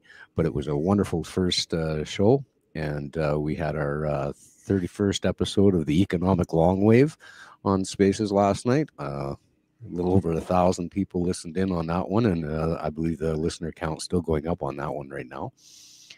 And we're moving forward on that one as well. So lots of good things happening, discussions on Spaces and podcasts. I encourage everybody to get involved and become a voice in Canada. Regardless of what you have to say, there's a platform for you to say it somewhere. So get involved in your own life and make a difference. Just like Jason here is, he's making a difference. So if I lived in Leduc, I'd give you the vote, but I got to vote for this local guy here. So, but well, real estate is good over here. Now's a good time to get in. Once we get our markets back, it's going to boom again. So now would be a good time to get yourself into Yellowhead if you're all listening. It's a great place to be. Good too. Yeah, very good. Yep, and the people are wonderful too. So Joe, your series, is it going to be an evolution of Canada up to a point? For example, are you going to cover Confederation? Are you going to cover particular events like World War I, II, Trudeau Senior? Where are you going to take this series? There's a 2-pronged attack. Part of it also addresses truth and reconciliation. It's an issue on the table that has to be incorporated if one's going to have a series called Our Canada, Our Village, Our Land. One needs to put that big issue on the table immediately and address it, because the only way we're going to get to the eventual end of whatever it is, or the world that we're going to live in, results in us working together. And there's way too much division in this country, so there has to be healing. Healing happens after an exposure of the truth, and then an understanding of what reconciliation means on both parties, and then moving forward from that. So there's a lot of recognition to go in on what are known knowns. What is the known history of Canada as you know it? What is the known history of Canada as others know it? And then what is the unknown history of Canada? Oh, wow. So there's 3 varieties and 3 prongs to go with this. Originally, it was just going to be a short, half a dozen series. But the opportunity to go a lot deeper and a lot harder on it is there. And again, it's everything evolves with people's participation. So eventually the outcome is to go, where are we going in the new world that we're looking at? Because obviously it's a new world. There's no way we're going to backtrack 2017, 2018 world. It's not going to happen. Nor do we want it, because that was a prelude to what we got. So we probably want another version. Exactly. And I think we're heading in that version, as now we all acknowledge and recognize, especially here in Canada. Like, there was a great divide between the East and the West. The Freedom Convoy certainly solidified that there is no great divide. All Canadians are united in one thing, which is the right of Canadians to be Canadians, and that we do have a charter of rights and freedoms. We do have rule of law, and it's time for us to all stand up as Canadians and take some responsibility for actually behaving that way, because if you want those rights, you're obligated to behave in such a fashion that gives you the right to behave that way. Yeah, and if you're down for metaphors and similes and stuff like that, watching Steve on the stand, to all my friends in Alberta and the West who don't really and have never really experienced a true Quebecer, that's what they're like. I've met many. You might not want to spar with them, and they're very strong. But did you hear him? Humanitarian through and through. A very good person. That is the Quebecers that I know, and I've met many, many of them. The leaders, on the other hand, the federal government, on the other hand, it's a very different story, and the propaganda that they throw around on that level is not a representation of people on either side. But what I liked was when the government of Canada and Steve sparred, that's very close to how the actual Quebec government and Quebec people and the federal government really do spar. The federal government backs down because they got very little to spar with. And Quebec usually makes ground. They usually make ground there. So don't be jealous of Quebec. Just look at the example they did, Alberta, and don't hate them, because that hate is artificial. And it's artificial in order to give Ottawa and a little bit of Montreal the power to go ahead and control us all through just 2 or 3 cities. Because if we can't unify, well, then they can control us. But if we do unify and understand that Quebecers are very close to what Steve is like there, strong, the kind of people that you'd be proud of, you wouldn't want to fight him because you might lose. But aren't we the same way, Alberta? Aren't we the same way? You want to step toe-to-toe to us and you wouldn't be pleased. We just do it in English. So I want to say to my friends here in Alberta, I've had some Twitter friends, push I don't want Alberta to separate, but I want Quebec to leave type of attitude. Take a look at this guy. This is a good representation of the true people of Quebec, the real people of Quebec, and not their leaders. So I just want to put that out there, Joe, because unity is our strength, and the Quebec-West separation is an artificial one, and I think it's time for that one to go away. What I took away from that was we came to Ottawa to feed people, and we're told to go home. Yeah. Yeah. The way he sat back and the way he looked at her totally gave me the impression that he knew her in and out. I've been down this rodeo before. He was well overmatched there, and it was like, Yeah, you nailed it when you said, he's overmatching her. And you can tell by her strategy, which was to switch language on him, which didn't work for her because she really came out bad. But she was expecting him to kind of drop into English and maybe have a disadvantage. And that was desperation on her part as a lawyer. That's not good lawyering, what you saw there. That was desperation. And Joe, we may have the audio soon. You want to have some last words, Joe? Oh, order in the house. Order in the house. Let's go back. Let's have fun. Let's see this next witness. Yeehaw. Carry on the rodeo. The commission is reconvened. 5 minutes. The commission is in recess for 5 minutes. La commission est levée pour 5 minutes. Oh, roller coaster, top and valley. Oh, wow. He's not pleased. Why is he so unpleased? What was going on? Hey, Joe, I don't know if you're still there. I think you ran to the store. You might be back. Well, first of all, how can you keep your emotion if you're in the crowd like that? This is all what we all wanted to say for 2.5 years. Everything she said, it came straight from me. She connected to my head and my heart, and she said what I was thinking. Oof. I don't know if you're there, Joe, so I'll go ahead and just make it my mug for now. But yeah, you can tell the commissioner is now, this is, I think, the 4th warning to the crowd, and the crowd did try to self-control themselves right at the end there, but let's go. Hey, I'm loving this. I'm loving this stunt. You just showed up. You got to rewind. All 3 witnesses today: Chris Barber, Steve Charlin en français, fabulous. He is from Farfada, so he'll tell you everything. And then now Bridget Belton. Oh my gosh, we have some amazing Canadians. We knew that, but now we're hearing it. We're hearing it stunt. Wow. Yep. Prairie. Yep. 100% Kelly. Yep. This is great. Yep. And everybody, thanks. Also, I had to mute the music on that video. That's copyrighted music. So sorry that I have to do that. I already got 2 strikes now for that kind of stuff, so I got to keep that off. But I'll absolutely just only minimally do that. Amen, Sister Clay. Holy, yes. I think the commissioner's got some emotional tearing going on, and this might be why he's focusing on the audience. You should be keeping it down, but I'm sure Paul Champ on day 1, if there was a crowd in there that were applauding those people, he probably would have let that one slide. But anyways, I don't know if there's a full 15-minute break, but we'll just keep going.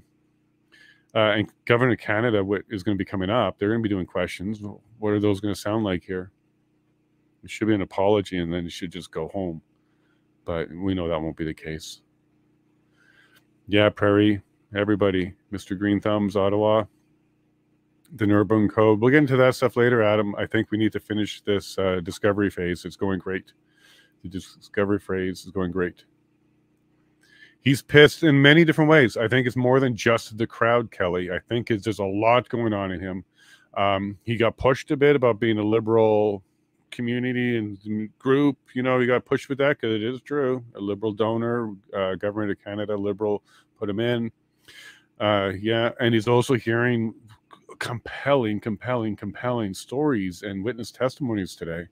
And he's also watching government of Canada just flounder. He's a judge. He's not new to this. You don't want to witness anymore. I look, if I was the government of Canada at this point, I would kind of try and backpedal the crap out of this, say we didn't know, we got bad information, fire a couple people and cease this, and call it a day. Like Chris was saying during the lunch break, find a scapegoat, Blair, Marco, get rid of them, and then backpedal the crap out of this. I think it's horrible for them to try and continue, and there's going to be about 3 or 4 weeks of more of this.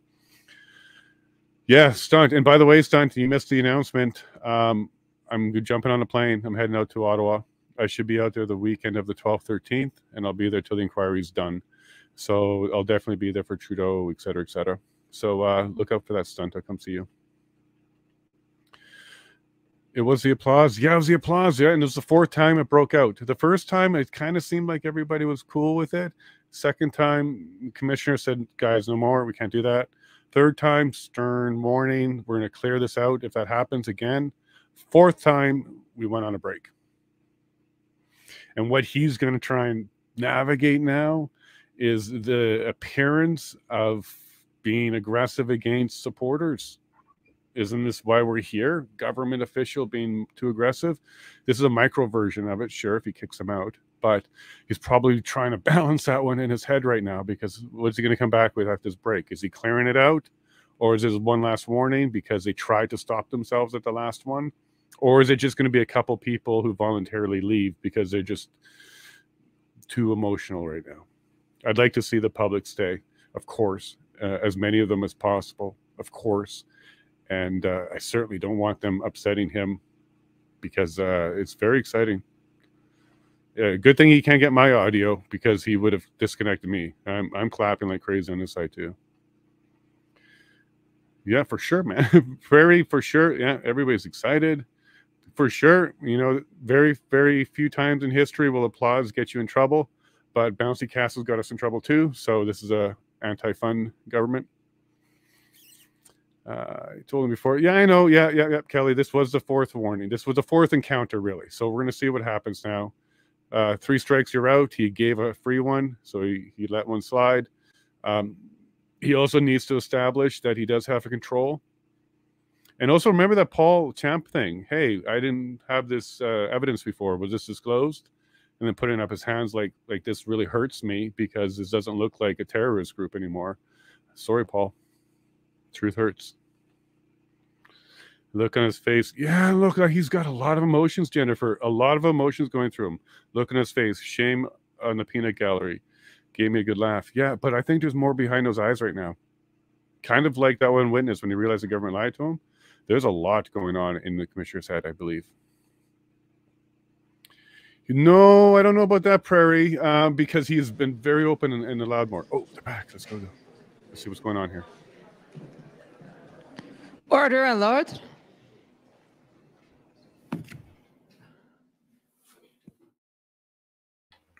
Oh, how was that day for you all? How was that day for you all? She paid for parking, Joe. Yeah, I guess so. Yeah. At the end. Look at this. Look at this. My head is expanding on this one.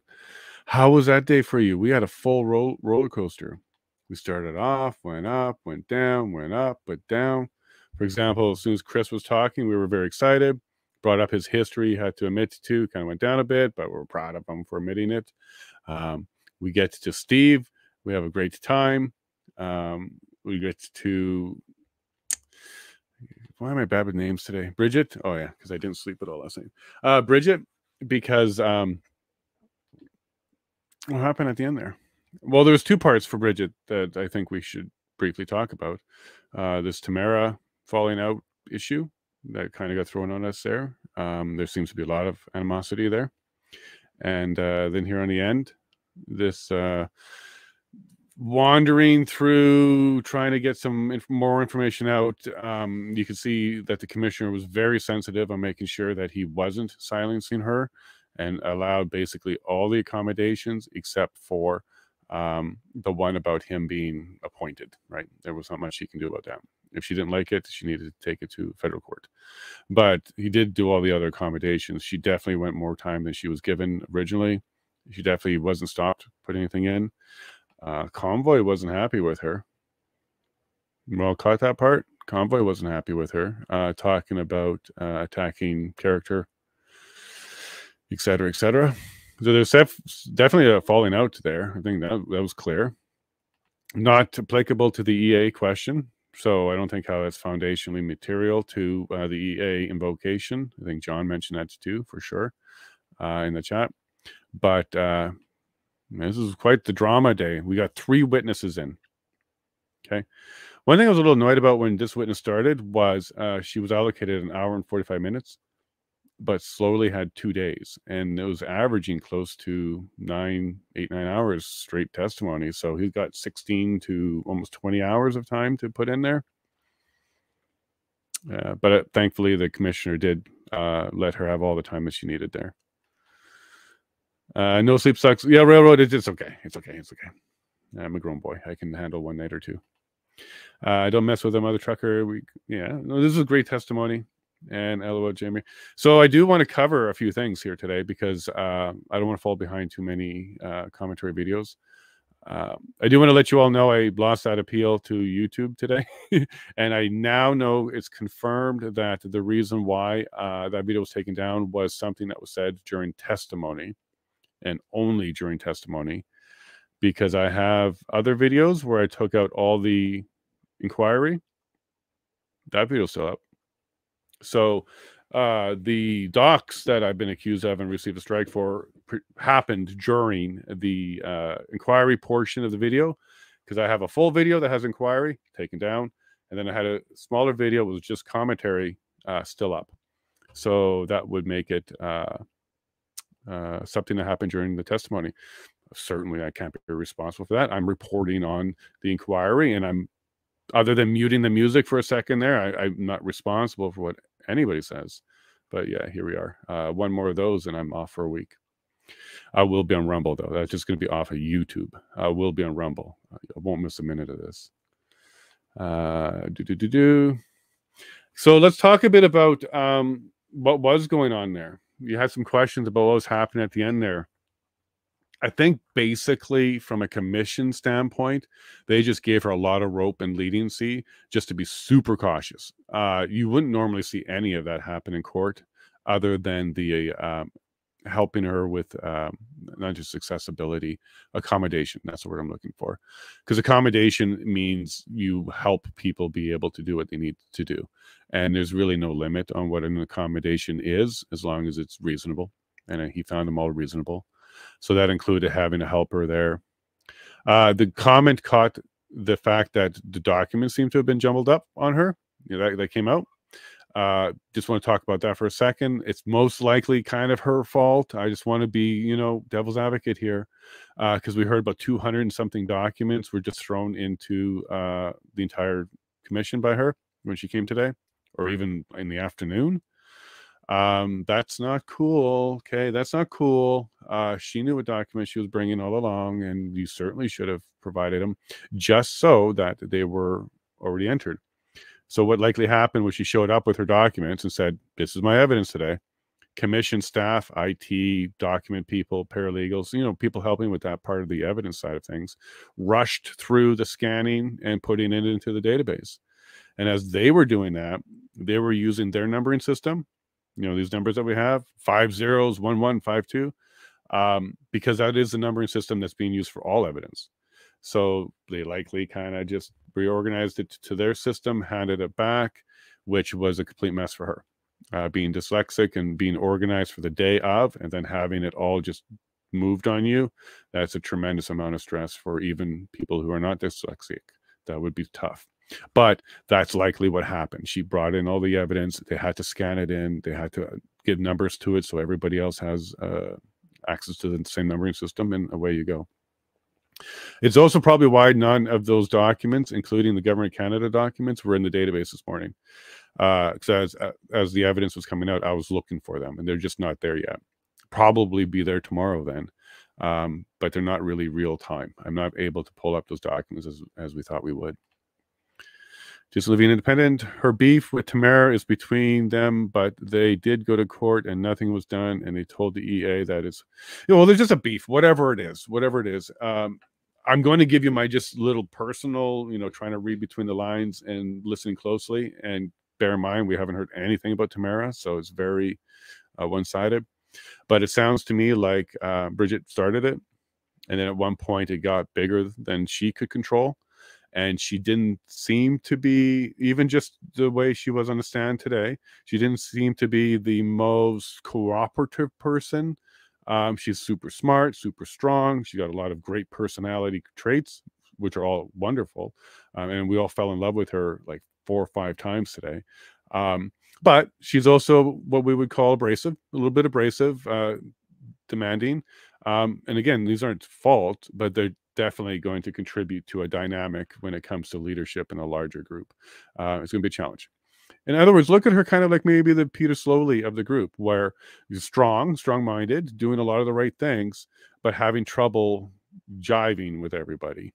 I don't think it would be much more than that. I don't think Tamara and group ever was going off into a negative way. That $3.2 million property purchase, I have never heard anything about that before. It might be brought up again to counter because I have no idea. But we do know that at no point did any organizer of the convoy have access to anything near $3.2 million. So I assure you there was no purchase done.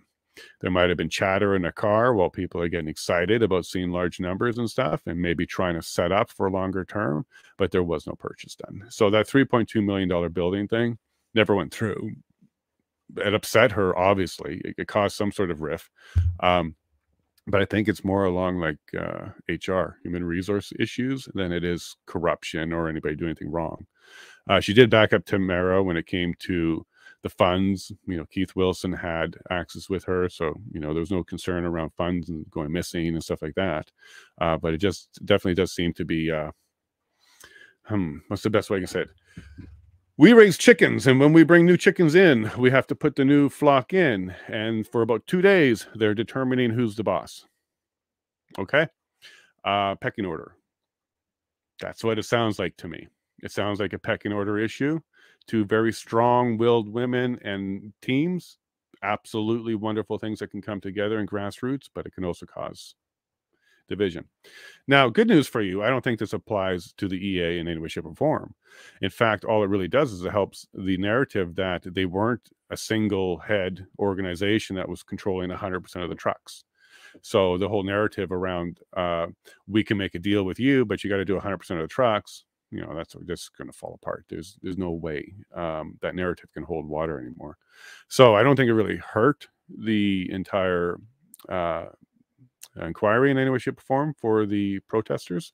However, it does put foundation down that there was multiple. So now we have Farfada, now we have Bridget, now we have Tamara, now we have other lots of fractions. Now, that's not a bad thing. That's not a bad thing at all. Are you expecting our world to run on monopolies? Are you expecting these protesters to fall into line like a monopoly and all decide to follow one voice? Good luck with that, especially the particular type of people going with this. Independent-minded, strong-willed people. Good luck with that. They're going to definitely be reasonable and rational, and they're going to kind of migrate towards a leader who they feel comfortable with and align better with and feel trustworthy with, and that's going to be multiple people. And I don't need to explain it to you anymore because that's what happened. So we can just go with that as the way it was. C11 as finest. So you talking about YouTube? Yeah, that's where we're headed, right? That C11 could have been initiated if we had C11. That could have been initiated from somewhere else. I hope somebody one day soon, a Tim Pool type of person or Jordan Peterson type of person sues the crap out of YouTube to force them to at least point to where in the timeline, at least within a block of what you need to focus on. And that appeal process is, there's no such thing. There's not an appeal process with YouTube. So you'll see it on Rumble. I'll make a video titled all the same thing, put it in the spot in the playlist. So when someone finally comes up and goes to that video, I'll just explain to them how it was taken down because someone in the inquiry mentioned a name.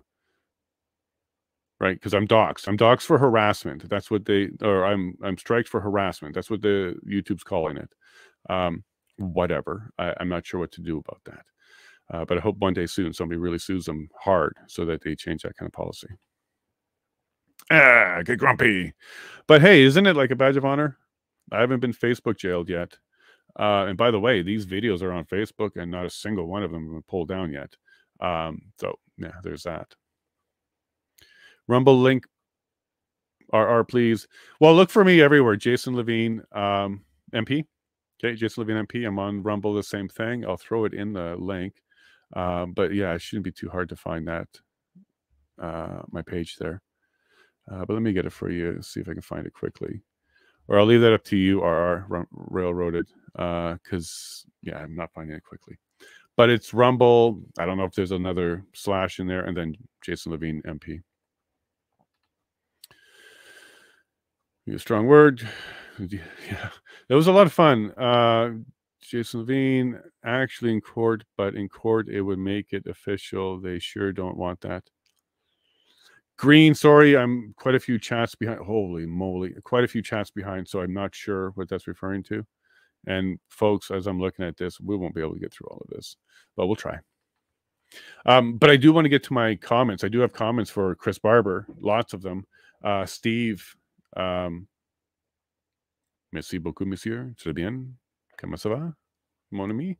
It was very good. So I'd like to get over to that sometime. Rumble link, sure, that's one of them. But if you do C/Jason Lavigne MP, I believe that comes up as well. Thanks, Railroad. So we had said things to the police. Would you like to Mayor's initial? Yeah, look, here's one thing that you can also kind of look at. Bridget wasn't arrested. Okay, I'm not saying she should have been. I'm not saying she or anything like that. But Tamara and Chris and Pat were all picked up. So I think, at least from the government's perspective, they figured that those were the leaders at that point, and maybe Bridget was off kind of doing her own thing too.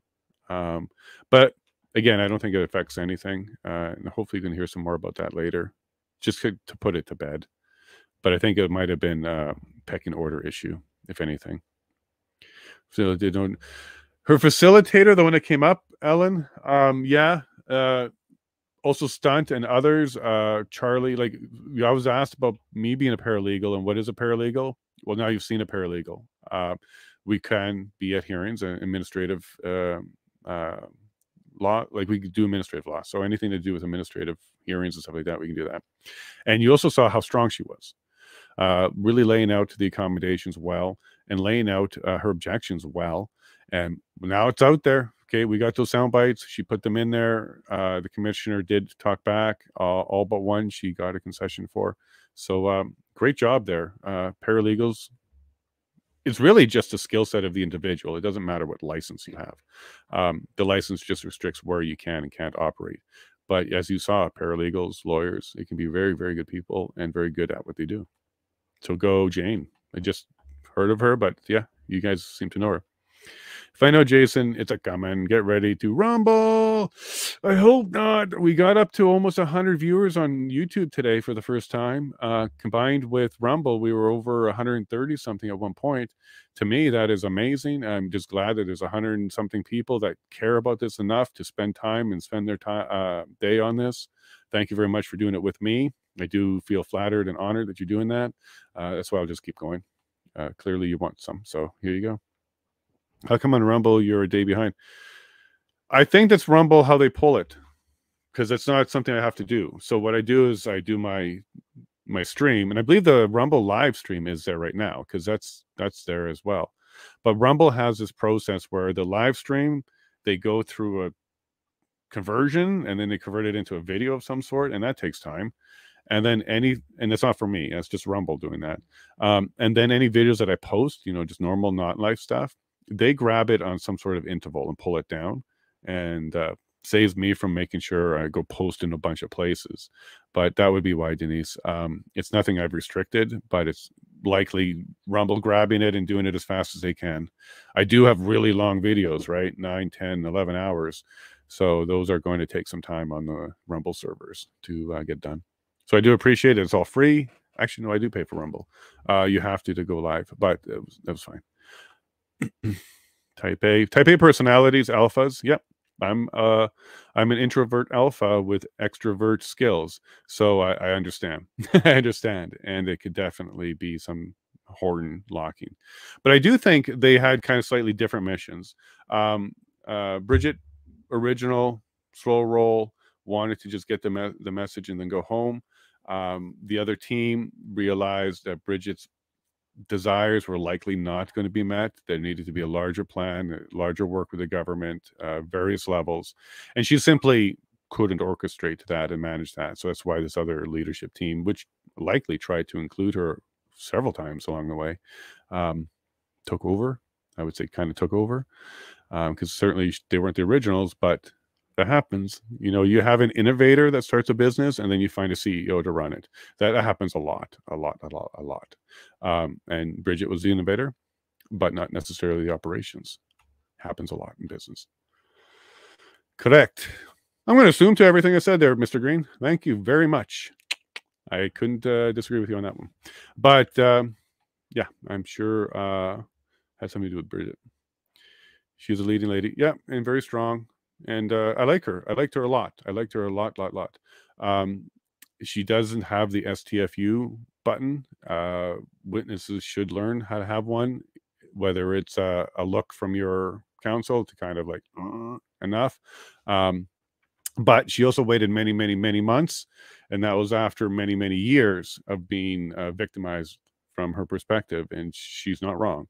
So she basically said as much as she could and as much as she wanted, and said basically things that I wanted to say. So I applaud her. I just hope that the commissioner didn't check out. He's a human too. Preachy witnesses, it's hard to continue with them, because when you're a judge and you're trained to listen for the issues of law and the issues of fact and evidence, like when you're trained to just really focus on, and you're basically filtering out from all the other noise. When it gets preachy like that, it's basically all filtered. So at some point, he kind of will just check out, because that's not material. None of what she had to say at the end was material to the commission. However, it was, I think, good for Canada to hear. So he let it go on. Whether he agreed or not, he let it go on. Just to let you know that this is Tupac started in Ottawa. This is how Tupac. I'm assuming it's not the rapper, which I'm a huge fan of, because he's not from Ottawa. You guys are teaching me a lot. Oh, here we go. Tupac. Okay, so not Tupac. Good artist. Tupac. I don't know what that is, so we'll look into that. You let me know. Ellen, it is very possible she fell victim to the tons of agitators trying to sow discord. Now, do realize, yeah, Ellen, I think you're onto something here. Do realize that there's definitely agents. And what I mean by that, there were people who were for government or paid by government, and their purpose was to not just be covert and infiltrate. OPP had plenty of them. Nobody was hiding that. That's fine. But they were to go cause problems. Their issue was to go and try and get them to do other things than what they were there for.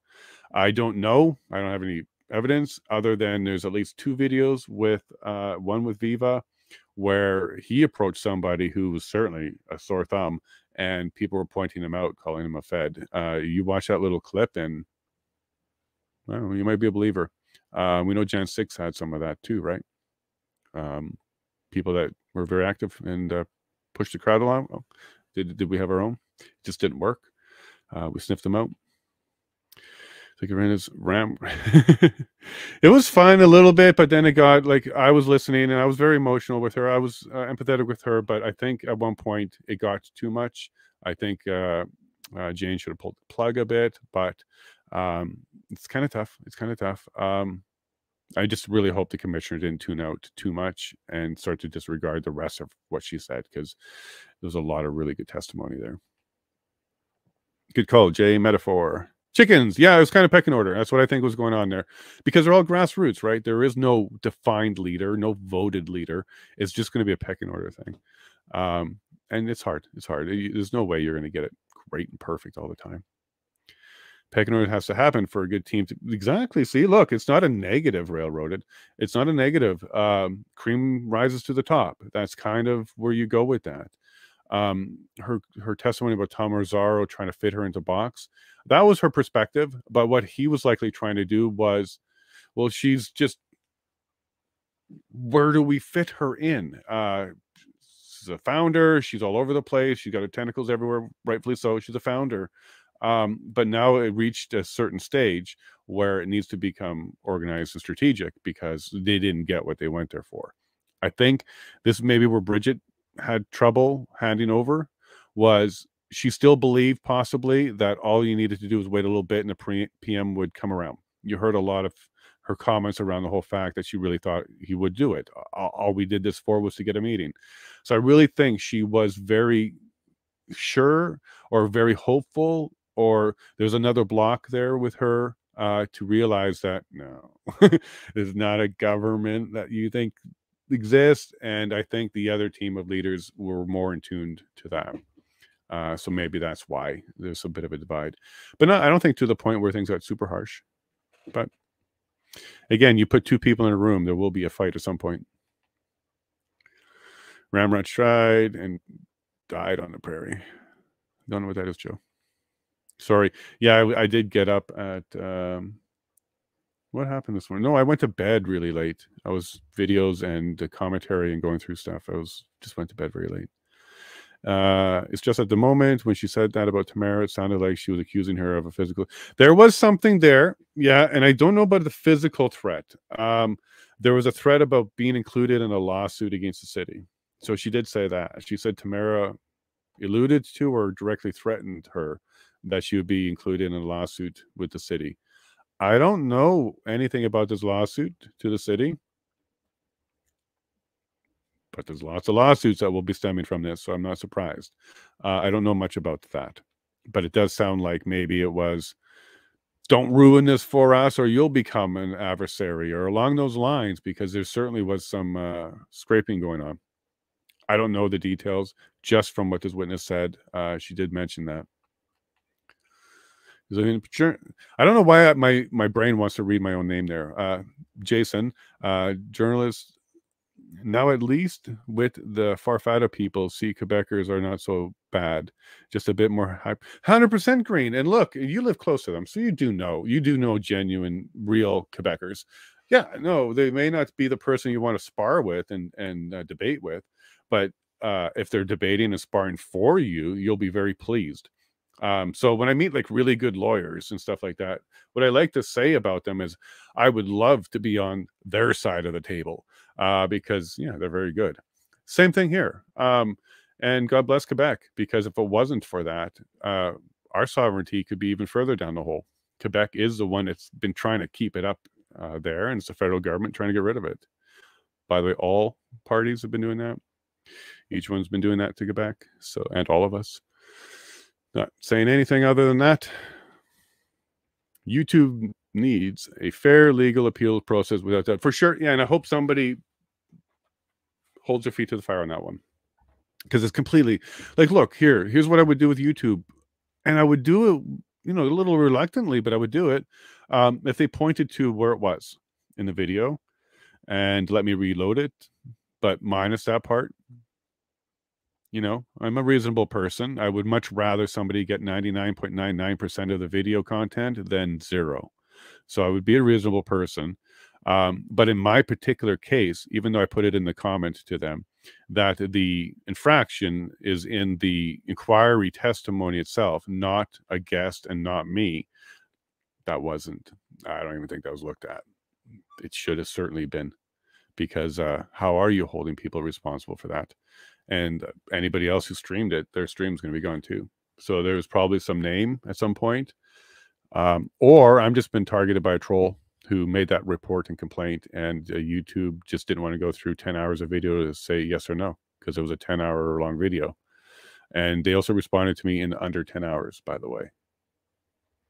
So yeah, that's actually, I just realized that. I put the appeal in while this stream was on this morning, and then I got the appeal back during the stream, denied, but the video itself is longer than that period of time. So yeah, there's that. No, YouTube couldn't have physically manually watched it. It's impossible.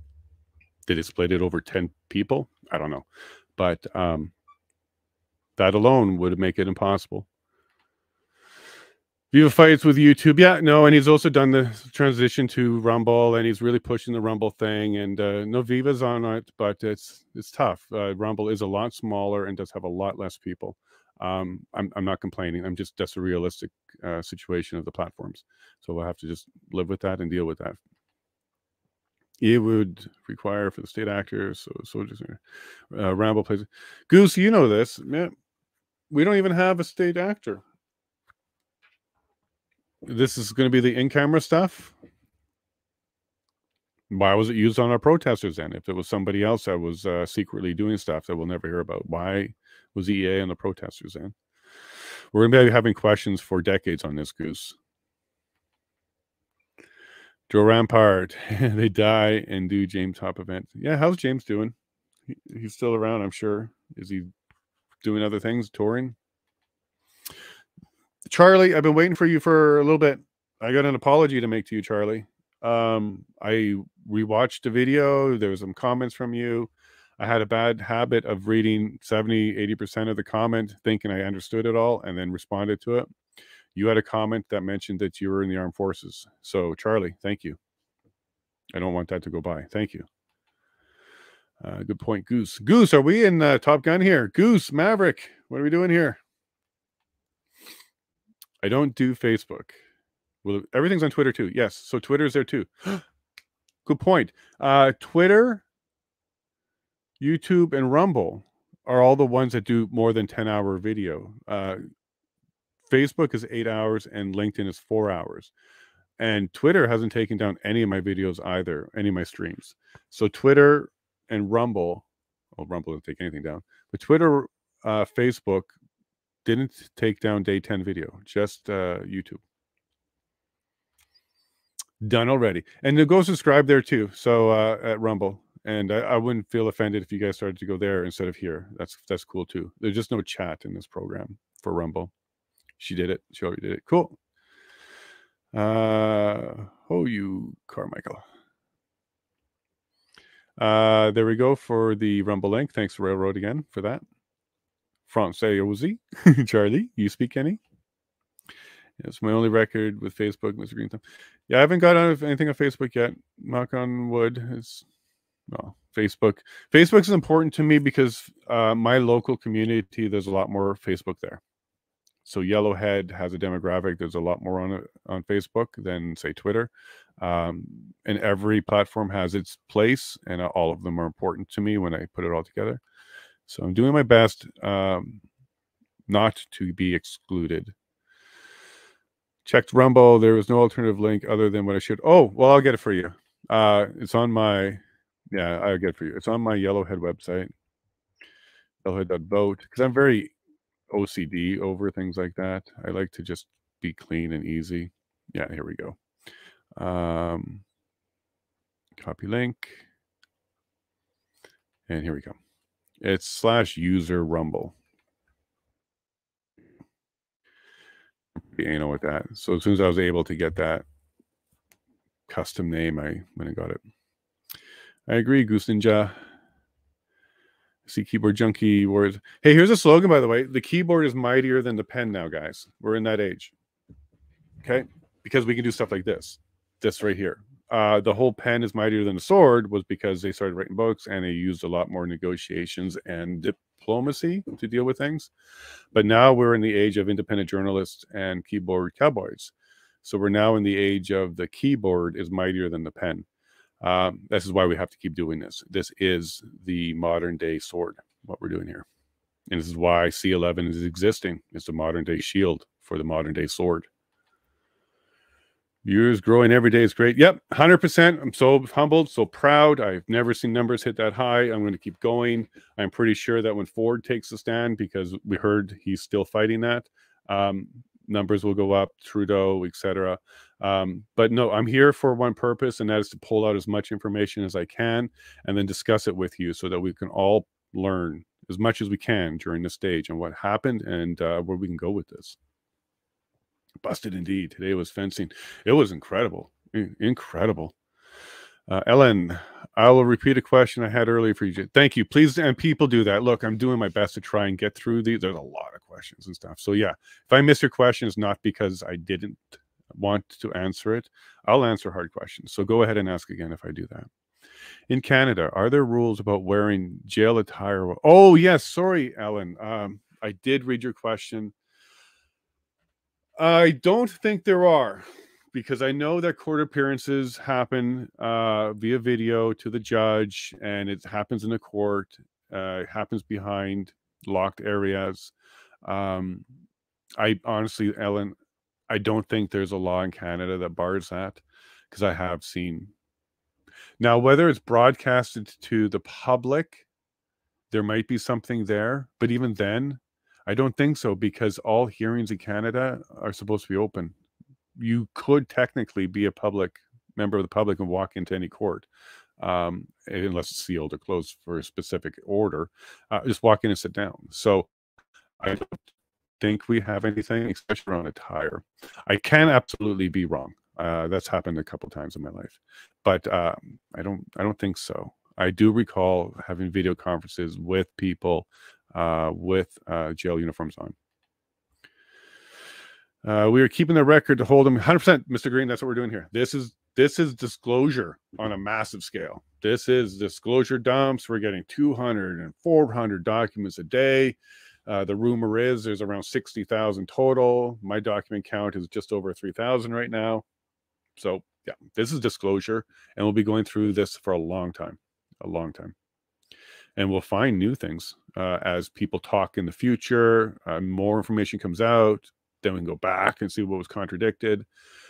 Deathbed confessions, that kind of stuff changes the narrative and changes what we're looking for in the future sometimes.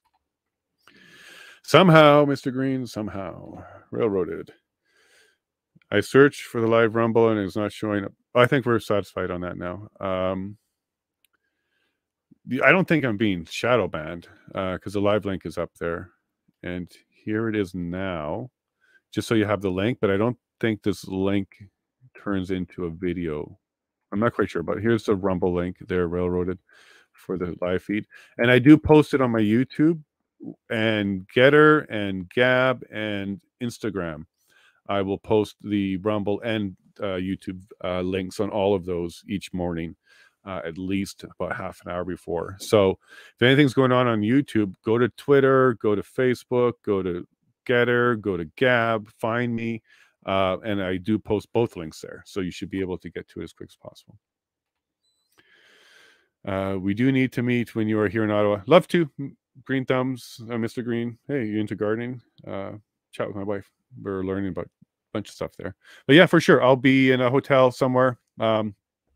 I would love to meet a lot of you, whoever wants to come out. I want to be in the inquiry, so my goal is to kind of set up my recording studio near the inquiry, as near as I can, and then be in there taking notes maybe, and then run in the hallway or run to the room and talk to you and break it down, because as much information you can get, the better, right? And there'll be more interviews. We're going to get everybody from the convoy at some point to come and chat to you. Bridget and all. We'll absolutely try and get an invite to her. Thank you for covering. My pleasure, Charlie. I will listen tonight. Yeah, this was a good day. That was a good day. And I've also started ripping the audio because I'm going to put it up on SoundCloud and I'm going to try and get into Spotify. Spotify is not as easy as just clicking a few buttons and putting your email in. You have to get a distributor. But I'm going to try and get the audio up. So for those of you that want it in the car or whatever, and for years to come, you might binge on this and listen to it again one day. Things evolved for sure, Joe. Yep, Charlie. We need T9 and have the shit up Fridays life skills training. We need tonight to have I'm not sure what that is, but let's chat more, Charlie. Got your funny bone there, Mr. Green. Thank you, Jason Lavigne. Your unbiased reporting. Oh, John, nice to meet you, by the way. We had some good back and forth today and coverage of this garbage inquiry with the new government in Ottawa someday. Okay. Free Bird. Yeah, that's the next one. You gotta love the fact that her last name isn't Free Person yet, right? Freeland, right? She's a Freeland. I'll leave some of that out. And Billy the Boob Blair. Yeah, I was in the Toronto area when Bill Blair was the chief. I believe was the chief, and then he went on to another position. I think Ontario level something. He's got quite the reputation. Okay, he's got quite the reputation. A very hard person. Yeah. Yeah, no kidding. Like the STFU wink or something. Like you're not supposed to coach and you're not supposed to signal, so that's not allowed. But a death stare. Okay, yeah, STFU, come on. Nah. There was a couple of times where if I was able to mute her, I would have, because she went too much. And the trouble here is your credibility. The credibility of the witness is the trouble here. And it has nothing to do with whether it's all truth or not. It's just there's limits for the preachy side of things that everybody just starts to tune out on. And that's where you run into trouble. Because if you are now determined by the trier of facts and the trier of law to be a rambler and maybe uncorroboratable, then your credibility takes a hit. And that's what I'm be concerned about there. That Ottawa lawyer, he's difficult to like. Paul Champ? Yeah, I go through a lot of phases with him. I like him because he's going after everybody. So he's jugular cutting everybody. I don't like him because he's representing a small fraction of the people he says he's representing. He doesn't represent Ottawa residents and businesses. He represents a portion of Ottawa residents and businesses who are all tied up into a 400 million plus lawsuit, and who we heard on day one didn't provide the receipts, not even a picture of a broken window. $400 million. Anyways, I like him and that he goes after everybody. So for that function, I see a value to him. So this is why I don't, in my mind, just disregard him, because he does go after everybody. But he's a different person than I am. I would have handled his file very differently. I would have just focused straight up on the actual issues, because there are some real genuine resident of businesses issues. He could have just used them. But when he goes to getting scared about propane tanks and fire and all this stuff, to me as a lawyer, that's where the credibility hits, and you get that sleazy feeling at that point. So Goose, there's a few people in our chat that's kind of highlighted that. And his tax are rich sticker, top right corner of his laptop. It's been there since day one. You're part of a lawsuit. He's raking in the money during this inquiry. So tax yourself there, Paul. Brother-in-law is an Albertan Crown prosecutor on the wrong side of history, unfortunately. Oh, I'm so sorry, Abby. I'm so sorry. Bad apples, I don't know the story, so we'll leave it at that. But you know better than I do. That's for darn sure. So sorry. Crown, too. That would be provincial. Alberta Crown prosecutor. So provincial. Okay. Don't give him my name. Harsh Abbey.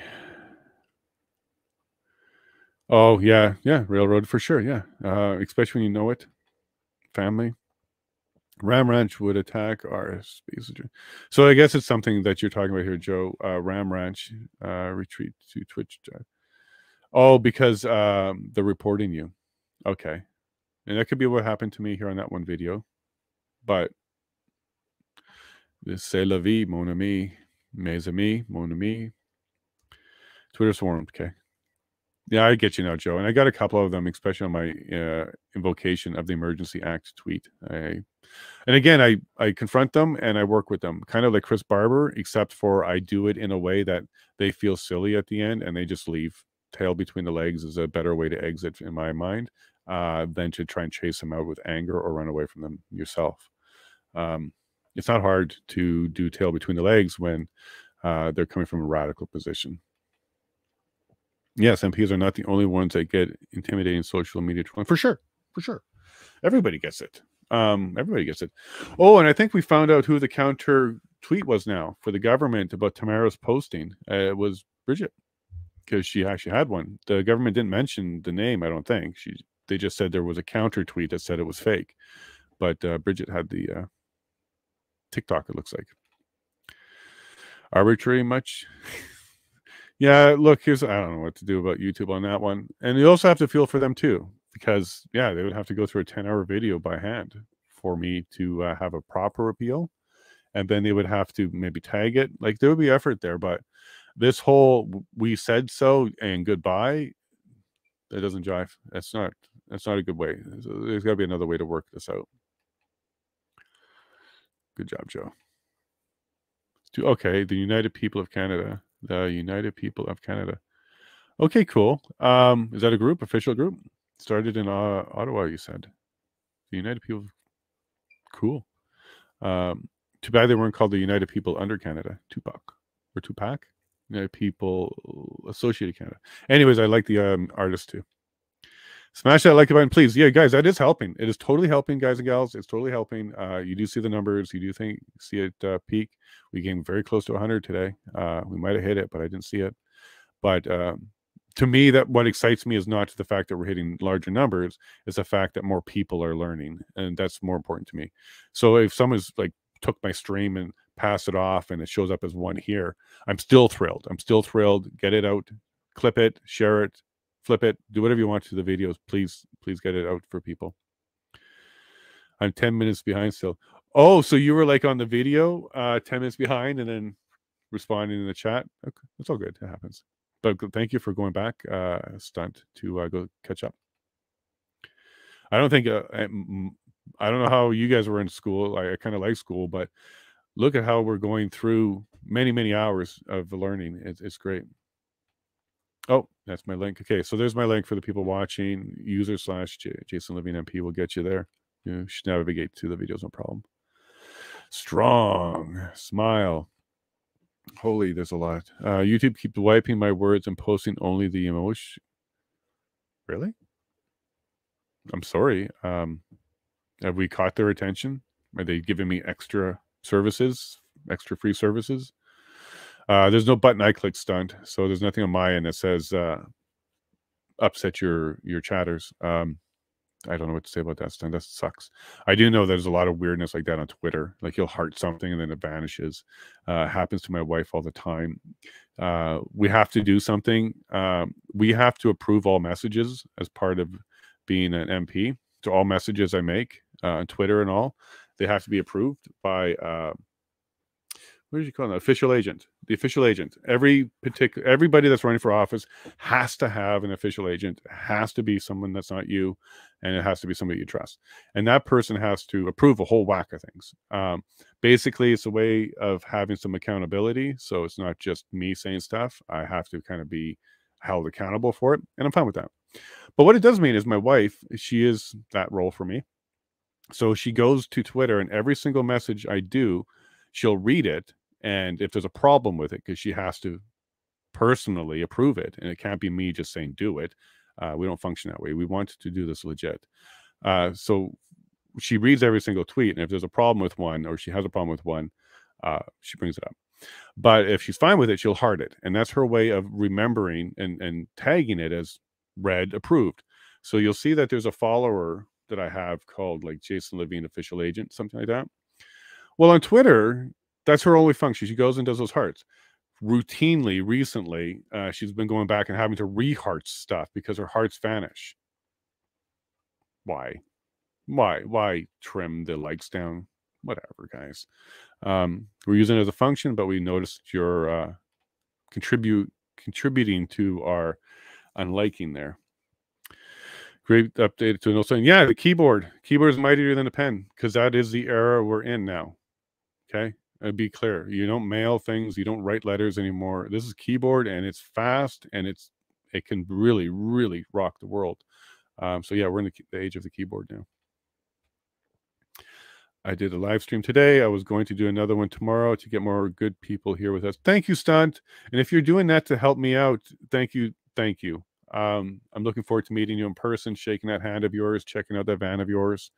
I'm going to be super busy, as you know, but maybe come into the studio and be live. We're going to do whatever we can to get people out there, the stories out there, all of them if we can. I need Railroaded in chat to share your link. Oh, sorry, Stunt. Let me just make you a moderator. That gives you the ability to share links, I believe, right? So let me just do that for you. There's a magic button right there. Add moderator.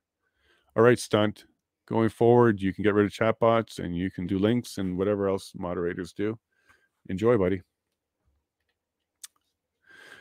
Cool. There you go. Railroaded. We got the link. Thank you very much. What time, Stunt, for more fencing to go?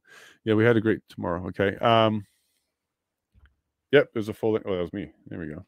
Stunt. There's rules in Canada about handcuffs in court.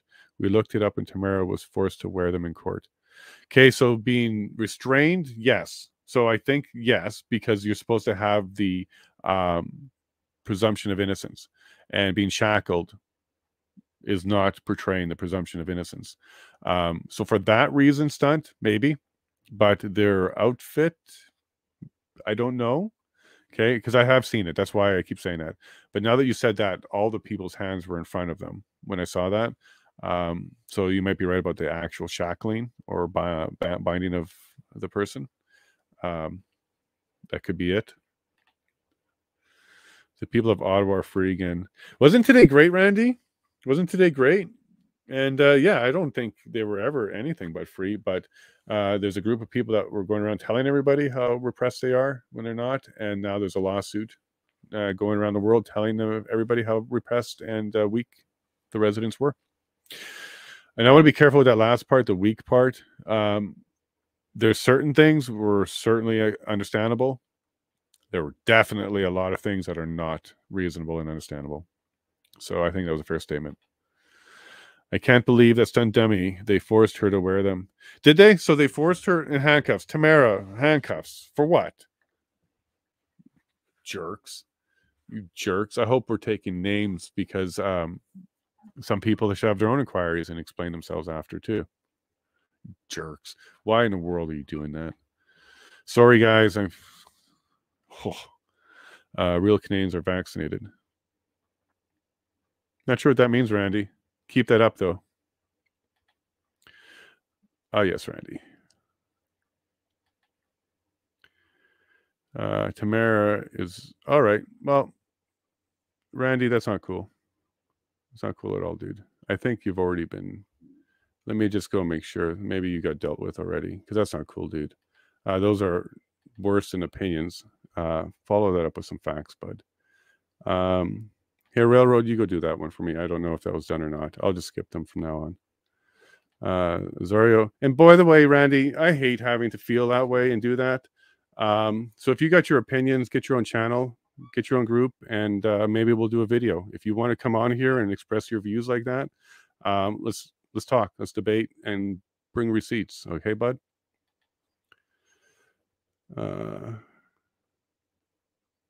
Yeah, no, Azario, look, listen, I like voices, but that's not a voice. Okay, that's trolling, and I think it's unnecessary. This is not the environment we have here. Kind of feel like a convoy leader with some group that's trying to associate and cause headaches. In either case, Randy, I'll gladly sit and talk to you. We'll do a debate. You want to bring some receipts and back that up? I will too, and we can do that. I lived in Ottawa for 43 years. I'm also a double vax trucker. See, look, there's nothing wrong on this channel here, Randy, with vax. It's not the problem here. The issue is your position that you took there was not supported. Nice try, Randy. We've never been more free. Exactly. Okay. Thanks, Stunt. Is that the new one? Was Randy the male version of Karen? I thought it was Kevin, but I don't know. Or Steve. I think somebody tried to make it Steve, but after today, that one's next. Steve now means hero. En français, in English, it means hero. We love you, Randy. In a way. Yeah, bring your voice, but bring some receipts. Let's talk about that, man. Lots of laughter going on here. Charlie C, we need some lessons. Could be a ticket. STFU Fridays. What are you guys going with that? Do you want to have something a little bit more relaxed? I do have to stick to who I am, though. I can be candid a little bit, but I'm not usually a very aggressive person. But touch my family, you'll find out I'm different. Celebrates STFU. Yeah, that might be a thing. You guys have to educate me. Is that a thing? I'll get down. Too many years dealing with people who forget their rights. Yeah, this right thing upsets me a lot of times, guys. Do remember, government does not bestow rights upon you. You have them. They're always yours. They've always been yours. All we've been doing all this time with these silly little things called laws is trying to have arrangements and agreements with society so that if we reach limits on what we think is acceptable, as we agreed upon in the process of making a law, then what we're doing is we're allowing the government to limit rights. Never once taken away. It's never once something we have to fight back for. We just have to remind them. The laws are limits on our rights. We've never had to go and reclaim the rights. We've always had them. We just don't execute it that way, Canada. I blame Sesame Street for that. You kind of made us passive. Prove a polite Canadian stereotype here, you guys. Who, me? Trying to be polite? Well, either way you want to look at it, my goal is to advance the mission. And sometimes unnecessary side battles aren't the way to do it. I use it in the presence of goofs. Yeah, there's goofs out there. We had Goofy. He was a character. But a goof would be somebody who's purposely just trying to be imbecilic and silly and trying to frustrate you. Maybe the original troll might have been a goof. Loving it. Loving you too, Abby. This is a lot of fun. Hello, Charlie. Stunt, another big one. The haters want us to get mad so they can grab a screenshot for their Twitter. Sorry, haters. We're fighting for your freedom too. We're all on the same side, whether you like it or not. Yeah, and that's Stunt. That's kind of my ending message for quite a few of them. We're fighting for you too. So whether you like us or not, you'll be pleased when we succeed. And whether you agree with mandate enforcing, well, here's what some of them do. They're like, okay, I agree that we should squash the protest. I said, well, until it's your protest, well, it won't be my protest because my causes are not violent. I said, well, violence is the interpretation of someone else. So your opposition is going to be the one that decides that. So you're not even in a position to determine whether or not your cause can be interpreted as violent. And I think they shut up at that point because there's not much to say because that's what they're doing to us. They are interpreting our actions as violent, even though they're not, only because they're the government now. And when the roles switch, I'm not saying we would do that in any way, shape, or form, but imagine that's how quickly that can happen for the other side too. Was running in the woods with Stunt today. Railroad missed too. You're on Ottawa, Charlie? So like figuratively or virtually or actually you were running in the woods. We would like to meet you too, Charlie, if you're out in Ottawa. And then Toronto Stunt. I'll be in Toronto for the 21st, 22nd, 23rd. So if we have some friends out there to meet, we can do that too. If you put something up, I didn't get notification. I'm not doing Discord today. Oh, and also sorry, Railroad and all you Discord. I got it installed. I have not had time. It's been a long 48 hours. Journalists, are you on top chat or live chat? Seems your top chat. I had it live chat this morning. I did switch it. I did make that part of my routine now. It says top chat again. Oh, wow. Look at that. Sorry, folks. I did switch that this morning, and I also put my pin up there. I don't know when that changed. I even taught my wife that in case she ever had to do this for me. That's weird. I did switch it. Sorry, they're railroaded. And is that something a moderator can change railroaded? I don't know. If not, then just remind me. I want it on full chat. You're a day late for Operation Pocketbook. That's Monday. Cool. Does that mean I'm not going to get through these? Are going to be more chats come in? Sorry, no free fees for YouTube for me. No fees. Well, don't pay YouTube anything, if that's what you're referring to.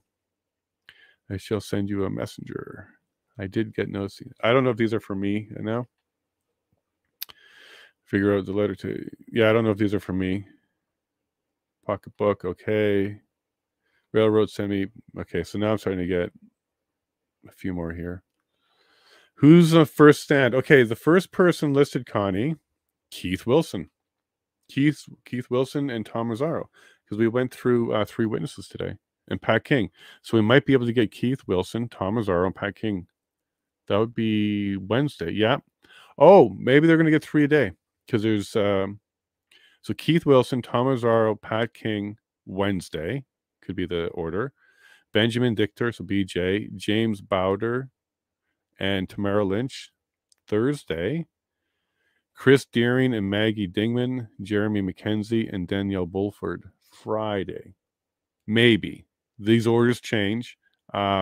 These are preliminary, but if we're just looking at the blocks, that could be it. I have asked Tom Mazzaro and the team to kind of give me a heads up so I can make the thumbnails the day before. If they have that, if they know that, if they can share it, I've asked. If I get that info, I'll let you know. Not yet, Abby. Not yet, but I will be. I'm very determined to be an independent candidate, be one of the very few who goes in on an independent platform and provides oversight and accountability in the 45th Parliament. And I definitely want to make sure that the Liberal Party understands what accountability really means.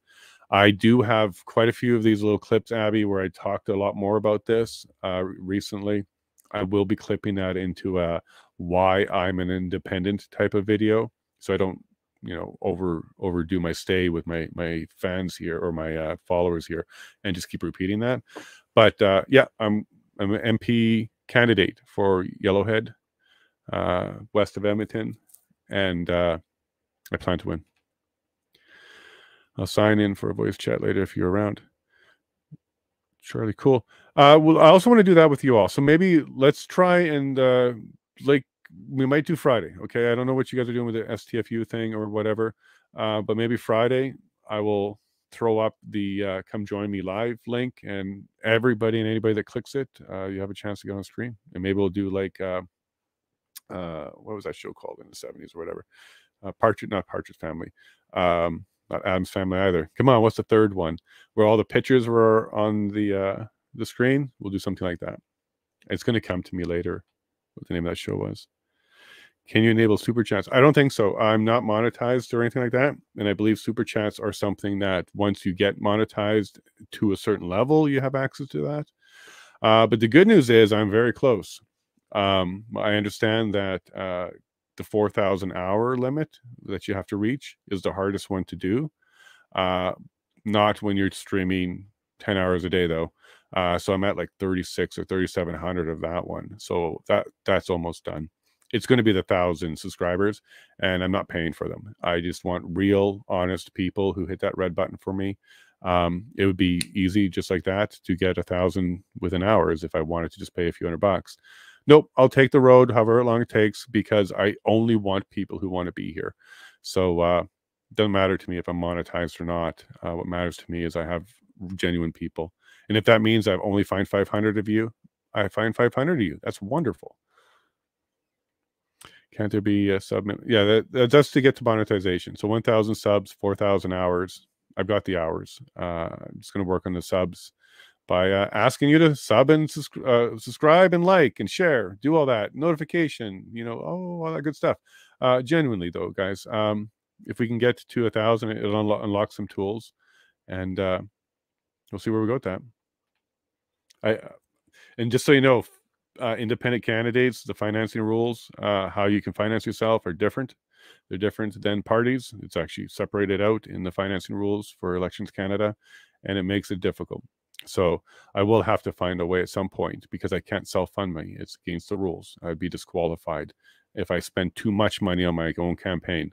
But anyways, we're not there yet. We got a long time to go. But I do have to find a way at some point to keep the funding going, because I'm not allowed to continue it myself, which is very strange. If you're in a party, there's no limit. If you're independent, the limit's 5,000. Just so you know.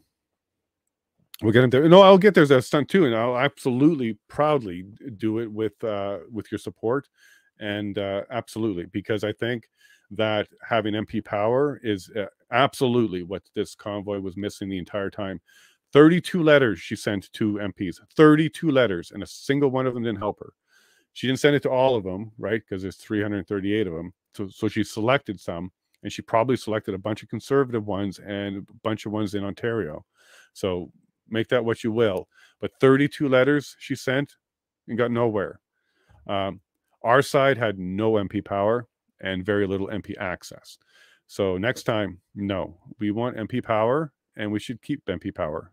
And I mean that for the people. I don't mean that for just the convoy, but the convoy were the people. The people don't have MP power.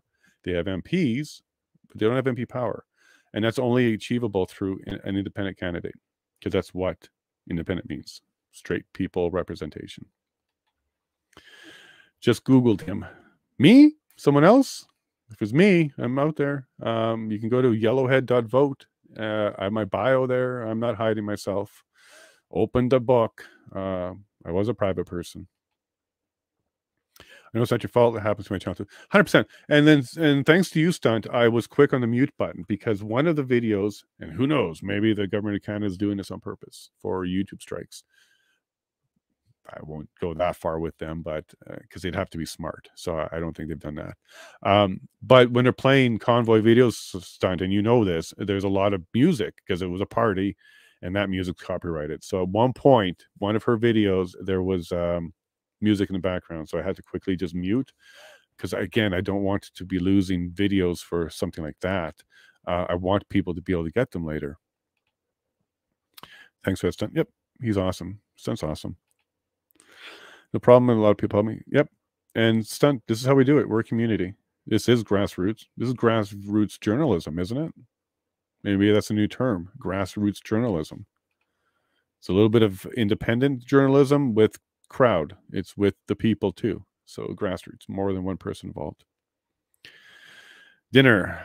Some of the stuff I'm not sure what's a reference to. You all have a good dinner. Okay. Do you call it dinner or supper where you're at? Supper is not everywhere. It's certain parts of Canada say that.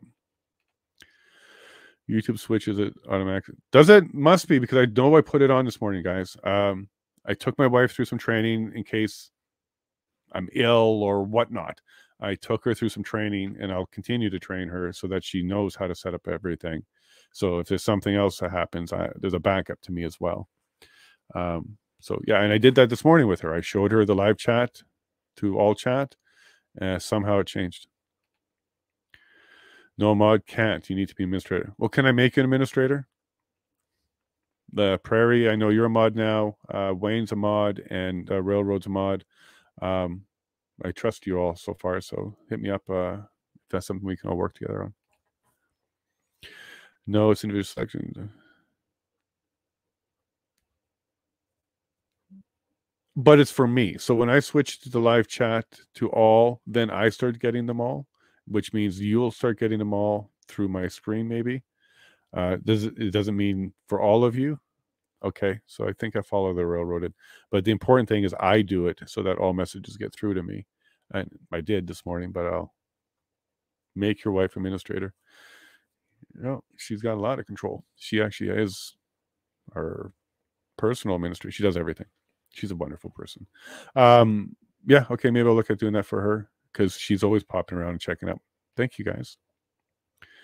Lots of chat and chatter. We highlighted your name if we ask you direct. Okay, good. Okay, sure. So I'll try and be more focused on that and look for my name. But I personally, I don't always do that either. I don't personally always tag the person I'm talking to. So maybe I'll just try and proofread these before I put them up. It's a Discord joke. Okay, sure. Don't worry about it. I just wanted to see if there was something I can get involved in. I don't want to be missing out when it comes to connecting with people around me. Yep, what she said. All right, Charlie. Proof wave the wand, and now the beautiful wife is administrator also. Yeah, I'm going to talk to her about it first because I don't want to obligate her in any way, shape, or form, but we're definitely working on her as being a backup.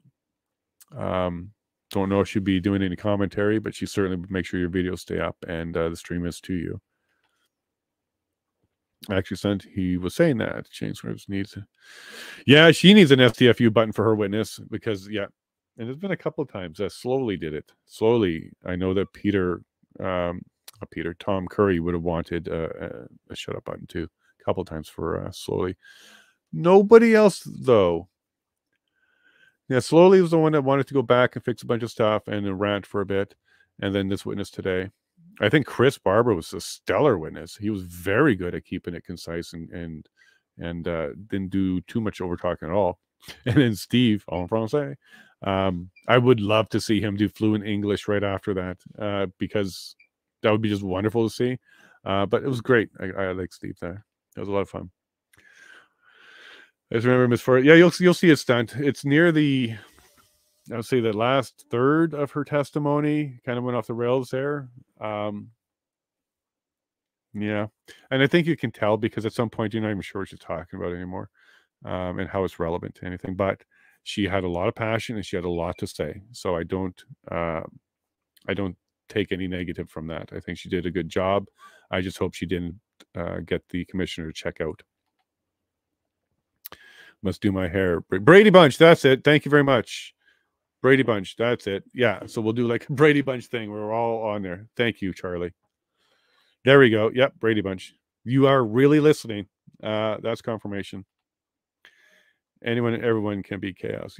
100%. It takes 2 or more people to get into a fight, and technically under the law, 3 or more people to have a riot. Go figure.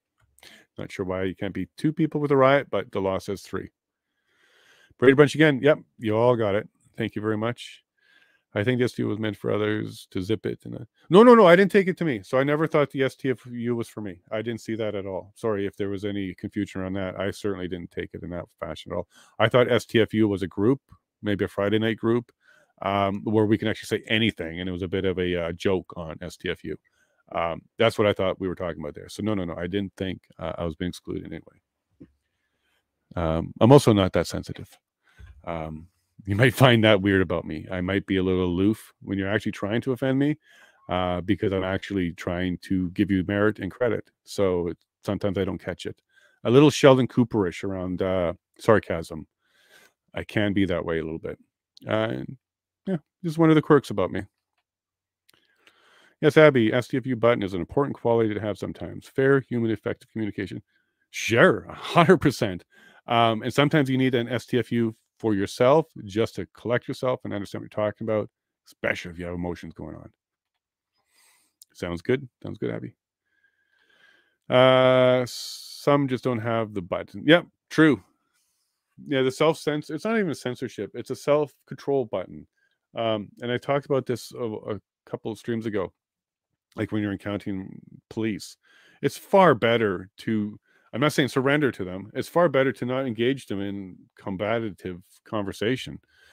I've never seen a video or heard a story where a cop pulls somebody over, is about to arrest them, and then they said, "Hey, this is not right." And then the cop says, "Oh, you're correct. Sorry about that, sir. Have yourself a good day." That's just not how it goes down. If you want to combat with police, they're not trained to negotiate. Police school doesn't do that. They do train to resist you and force. They will use a lot of verbal for sure. I'm not saying they don't do that, but they're enforcement. Police are enforcement, so they're trained for enforcement. QP, I know I heard about this, right? They're causing a lot of problems again. QP, teacher strike. Person walk out in Ontario this Friday for an unlawful protest. Well, what makes it unlawful? The fact that they're under contract. because that's civil. That wouldn't be quasi or criminal. So I'm not sure what part of that would be unlawful. Just because there's a collective bargaining agreement or something along those lines, that's a civil action, not criminal. So the unlawful protest would have to be criminal, not civil. So I'm not sure whether or not they have the right to under the collective agreement. That's a civil matter. But if they start blocking stuff, as we know, if they honk a horn, it could be all over for them. When you're in Ottawa, about where you're staying, give me general location surrounding if you're okay with that. Oh, I don't know where the inquiry is. I want to try and get as close to that inquiry as physically possible so that I can run and do studio stuff while the inquiry, like while I'm there. So I got to find out first where the inquiry is. Stunt probably knows. He probably knows what room number it's in.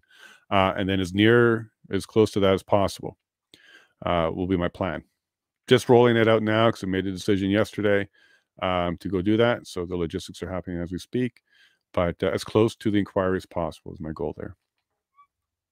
I'm probably going to rent a vehicle and meet him. And oh my gosh, Stunt.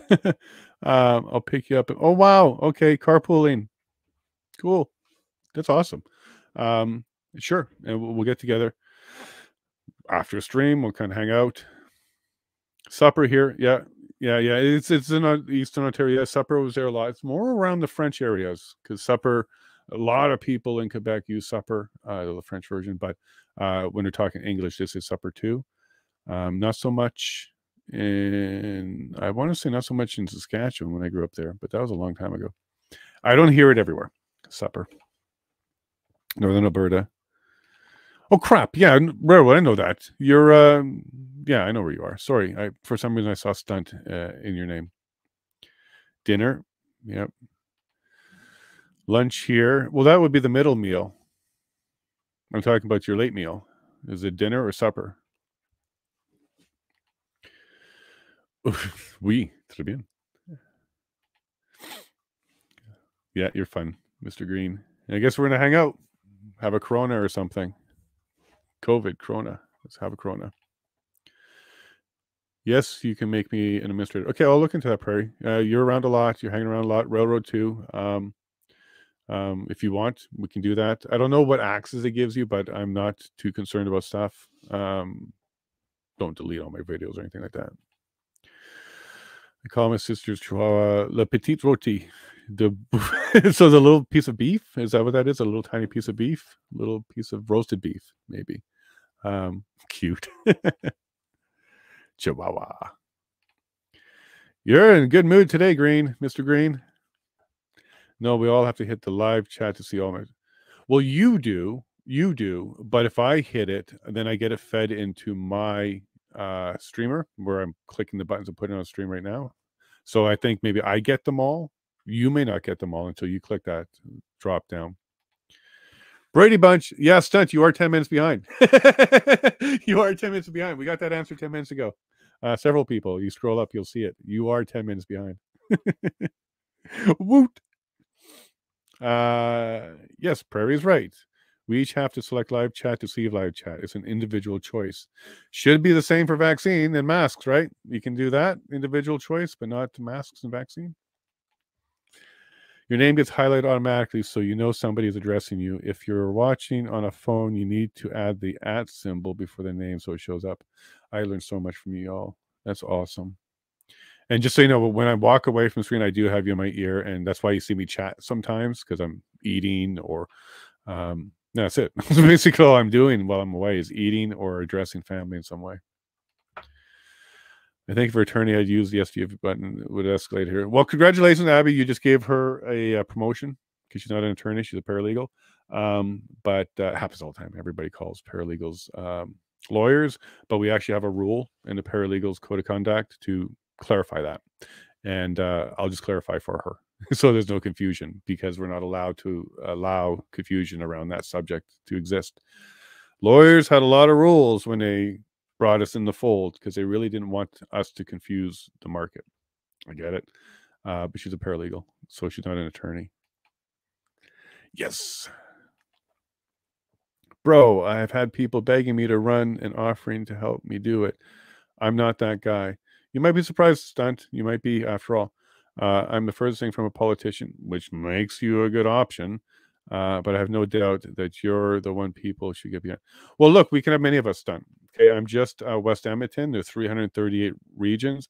I really, really, really think that if we find 2, 3 per province, maybe if there were people out there, one in the red, one in the blue in a province, and they turned it independent, kind of keep some of the balance or whatever. But at least the independents are a group of people who have variety of ideas. And that's what it should be. So, stunt, don't cut yourself out yet. Trudeau made it. He was just a teacher that had shoe polish. So you may be far more qualified than he was. He had a name, and that was it. So I think he lowered that bar. Everybody can do it. And to be prime minister, this whole bilingual thing, one day we're going to crack that code too, because 88% of Canadians are not bilingual. So that excludes 88% of Canadians from becoming our prime minister. That tradition, it's not a law, it's not a rule, it's just a tradition, needs to die.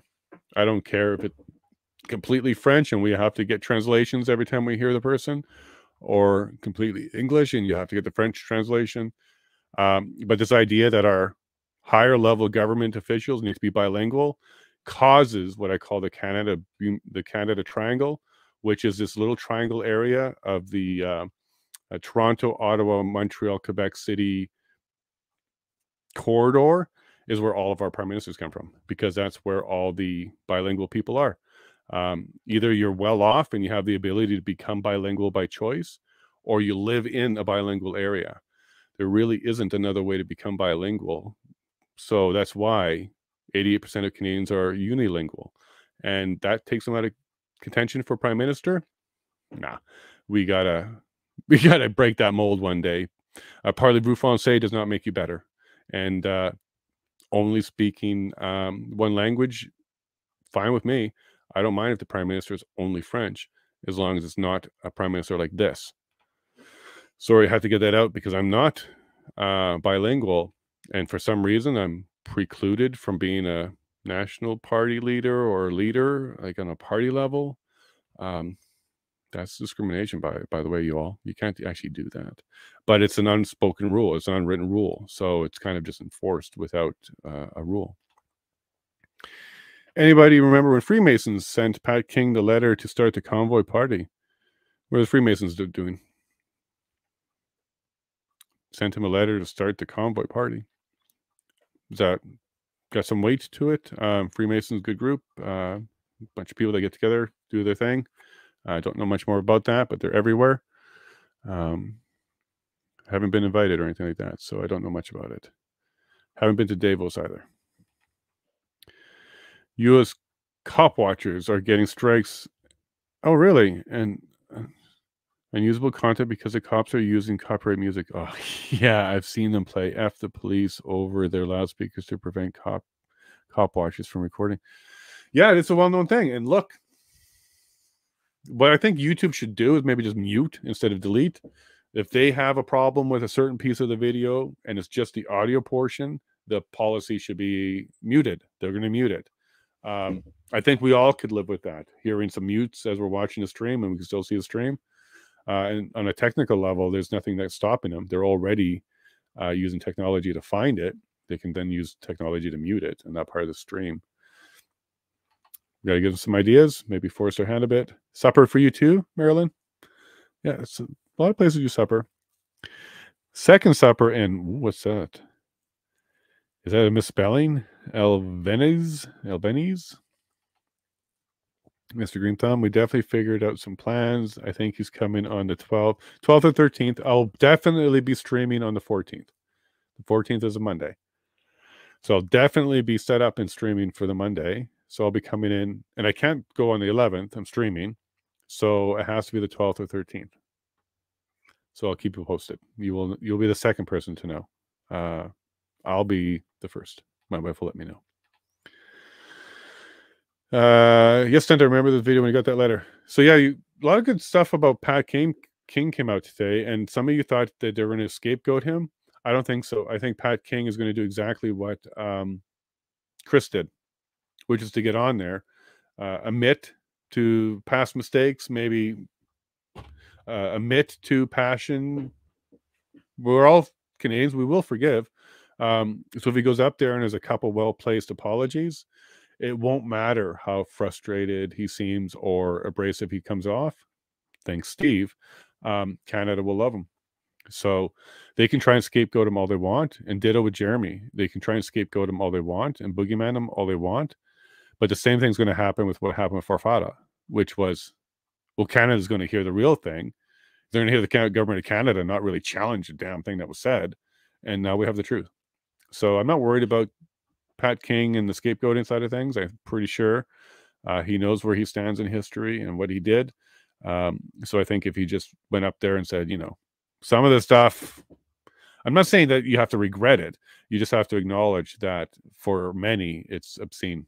And if you acknowledge it's obscene, you regain those people that thought it was obscene.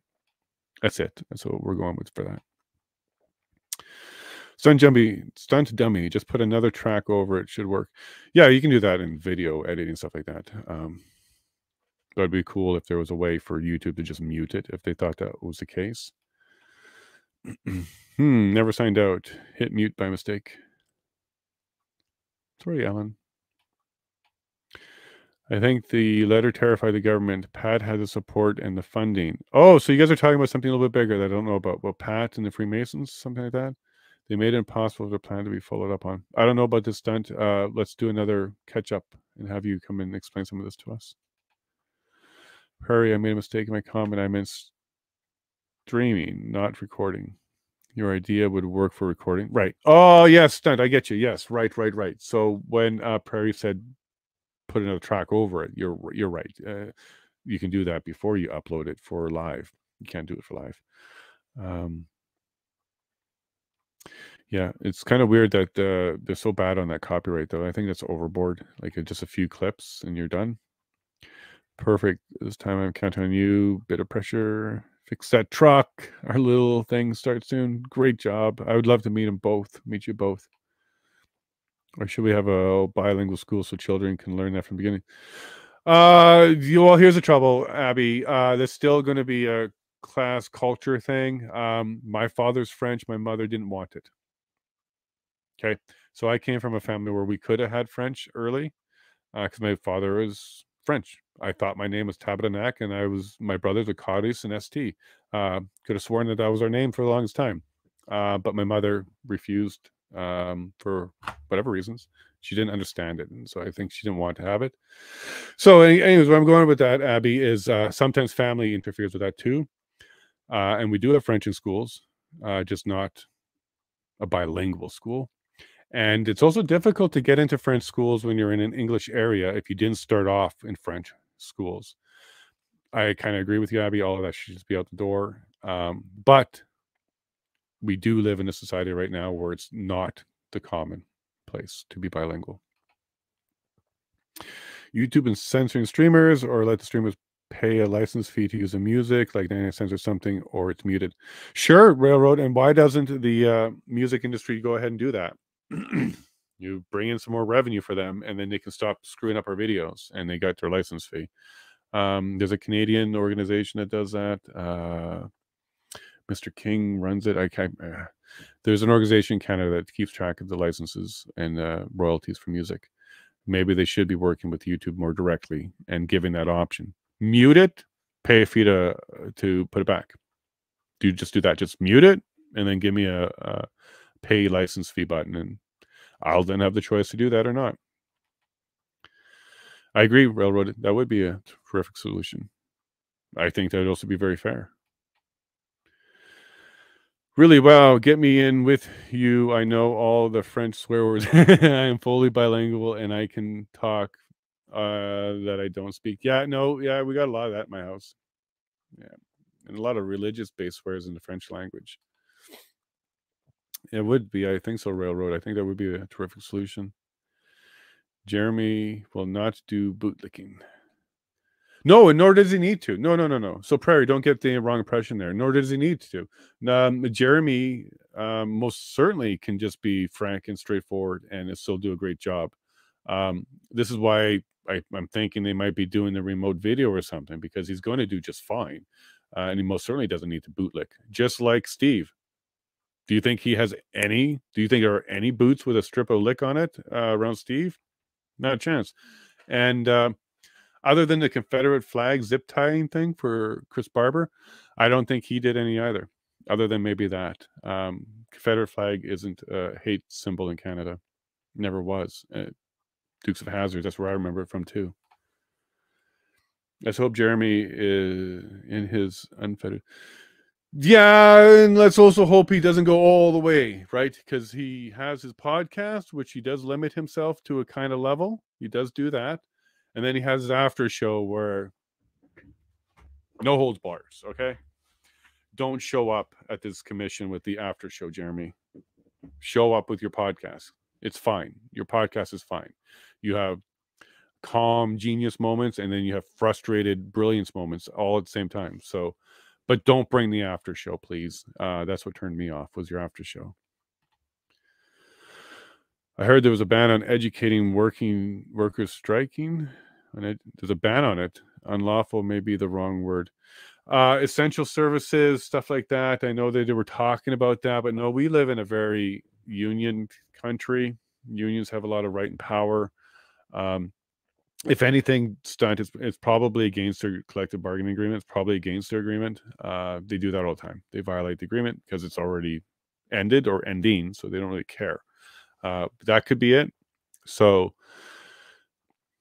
or the provincial level can deem, but it has to be under certain circumstances. For example, the Toronto garbage workers went on, sanitary workers went on strike. And at one point, they were forced back to work. Went on for too long. So under those conditions, it would become unlawful at that point for sure. I don't think they're there, are they, at QP? I know we pulled our kids out of the school because of this was just pre-COVID. There's way too many strikes going on at the schools at that time too. It made it very difficult for us to even orchestrate our days. I'm too much of an idealist. You are? Me? You are? I'm a realist. I certainly would put me in that realist category with a sprinkle of idealist. I get my heads in the clouds sometimes. Here are some good bits, not copyright. Here's some good bit, not copyright. All right, I'll pretend I know what that means. Was just saying, cool. LOL at a railroad again. Railroaded. I see you, Prairie. Love. I think the delay in the comments changes context sometimes because we time most times, and he don't get it all. Subs changed. Think it's me. I'm doing my best. And sometimes even when I put it on the screen, I'm several minutes behind the actual, but we're doing our best here. Type in actual line. Comments come later. Okay, well, that's all the comments, but I do have 32 of you here, and I could give you maybe 15 more minutes. It will be 7 o'clock here, and we'll be at 12 hours for this video. So I love the fact that there's so many of you here. Let me just, I have one note. I think I have one note of something we can chat about that will take up this 15 minutes and not be wasted. Paul Champ. Yeah, we're all happy with Chris Barber's dialogue description. Oh, the Canadian Civil Liberties Association. You know what they're working on. They're working on the bank account stuff. Every single witness said bank account. That's what they were working on. Are you all prouder of all these organizations in Canada? Canadian Civil Liberties Association, Canadian Constitution Foundation. Here, I got a list of them. They're amazing. The Democracy Fund, Citizens for Freedom, doing lots of questions around Windsor today. The Justice Center for Constitutional Freedoms. These are all organizations that exist because we do have overreach. Why would we have Constitution stuff and civil liberties if our government never did anything like that, right? I'm quite proud that Canada does that. They seem to be effective. I'm very impressed. Canadian Constitution Foundation's filing lawsuits all over the place and working super hard for us all over the place. I'm very proud of that. So as a Canadian, that's amazing. Best testimony today. Ooh, that's a tough one, Charlie. There were some good ones. Let me go look. I got some good quotes. There were some good ones today. The F. Trudeau thing for the government of Canada usually has some good ones. Oh, I think the biggest one was a WEF, Charlie. Bringing up WEF. For me, because that's one of my fights, as I fight the global agenda. That one for me was a big one. I was shocked that the government of Canada was the one bringing that information forward. Maybe he doesn't know. Maybe he actually believes the narrative and doesn't know that what he just did was true. Don't know. Charlie, throw in your favorite quote from today. Another one from Chris Barber was, you can get 200 truckers together and you can expect a black eye or an issue, something along those lines. This group didn't do that. It was amazing. We had rules for the road and everybody followed it. That would have been another good one. His definition of trolls and admitting that he was a troll was really cool. And talking about how many drivers he lost, we can get into that one. Maybe a little bit more tomorrow. Packing bullet video. Oh, here we go. This is the quote of the day. Okay, folks, I got it. I got you the quote of the day. Paul Champ, I'm from Regina, God's country. Thanks, Paul. Yeah, you're right. But no, you're representing Ottawa residents, and thanks for that connection to Saskatchewan. We love you for it, but I think that one flopped. I don't think it worked on anybody. But the best testimony, are you talking about just the person? I think that's Steve, because the other two, I pretty much knew most of what they had to say already. Steve was the biggest shock for me. I knew nothing about Farfada before going in there, and I absolutely thought Farfada was something more than what it truly is. I'm embarrassed that I didn't know more, but tickled pink, really. So for me, if you're asking for one witness, it would be Steve, because he was the big shocker for me. Bridget and Chris, we knew a lot of what they had to say already, so there wasn't no big shockers, other than they did a good job on telling the story. Well, Bright Wheel, here's the thing. Least I can do. Absolutely the least I can do. I wish I could have been there for you guys in the protest itself. I wish I could have helped in some way. I have some negotiation skills, so I think I would have been closer to like a Tom Mazzaro and gone around trying to work with people and the more difficult ones. I think I could have contributed there. So I feel bad that, you know, I was all the way out here and I wasn't doing other than paying close attention. I wasn't doing much, but thanks for letting me make it up now. And if this helps anybody, I'm very, very happy with that. Good point about it. Yeah, 100%. Here, let me get you the picture. Look, I'll screen share that with you. I made a picture because I'm silly like that sometimes. What I did was, and let's see if it's on this computer. Because I did a bunch of memes at the beginning of my thing, like getting myself ready. I was memeing a lot just to try and get what I wanted to say out. Is that it? That's kind of it. Let me go find the finished version. You know what? I think Twitter will be a better bet here. Let's do this together then. Let's go to Twitter. Let me get a screen ready. Which one? Okay.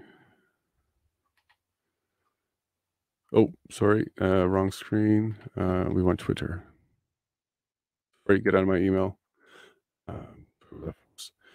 So from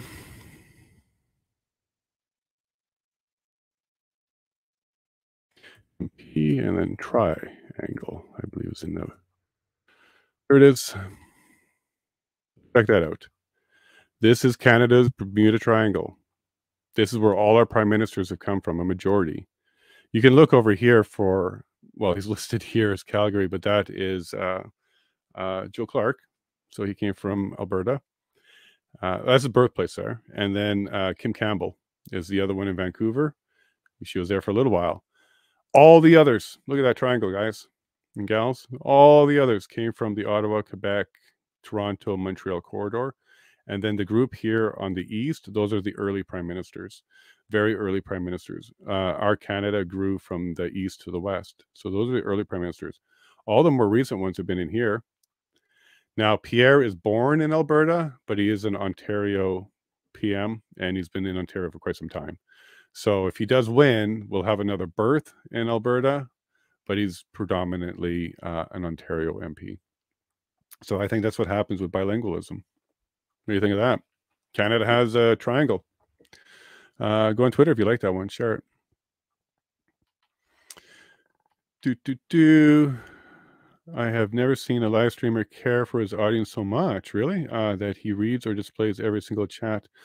Well, the reason why I'm doing it is because you wrote it. You took the time to write something to me. I will take the time to read it.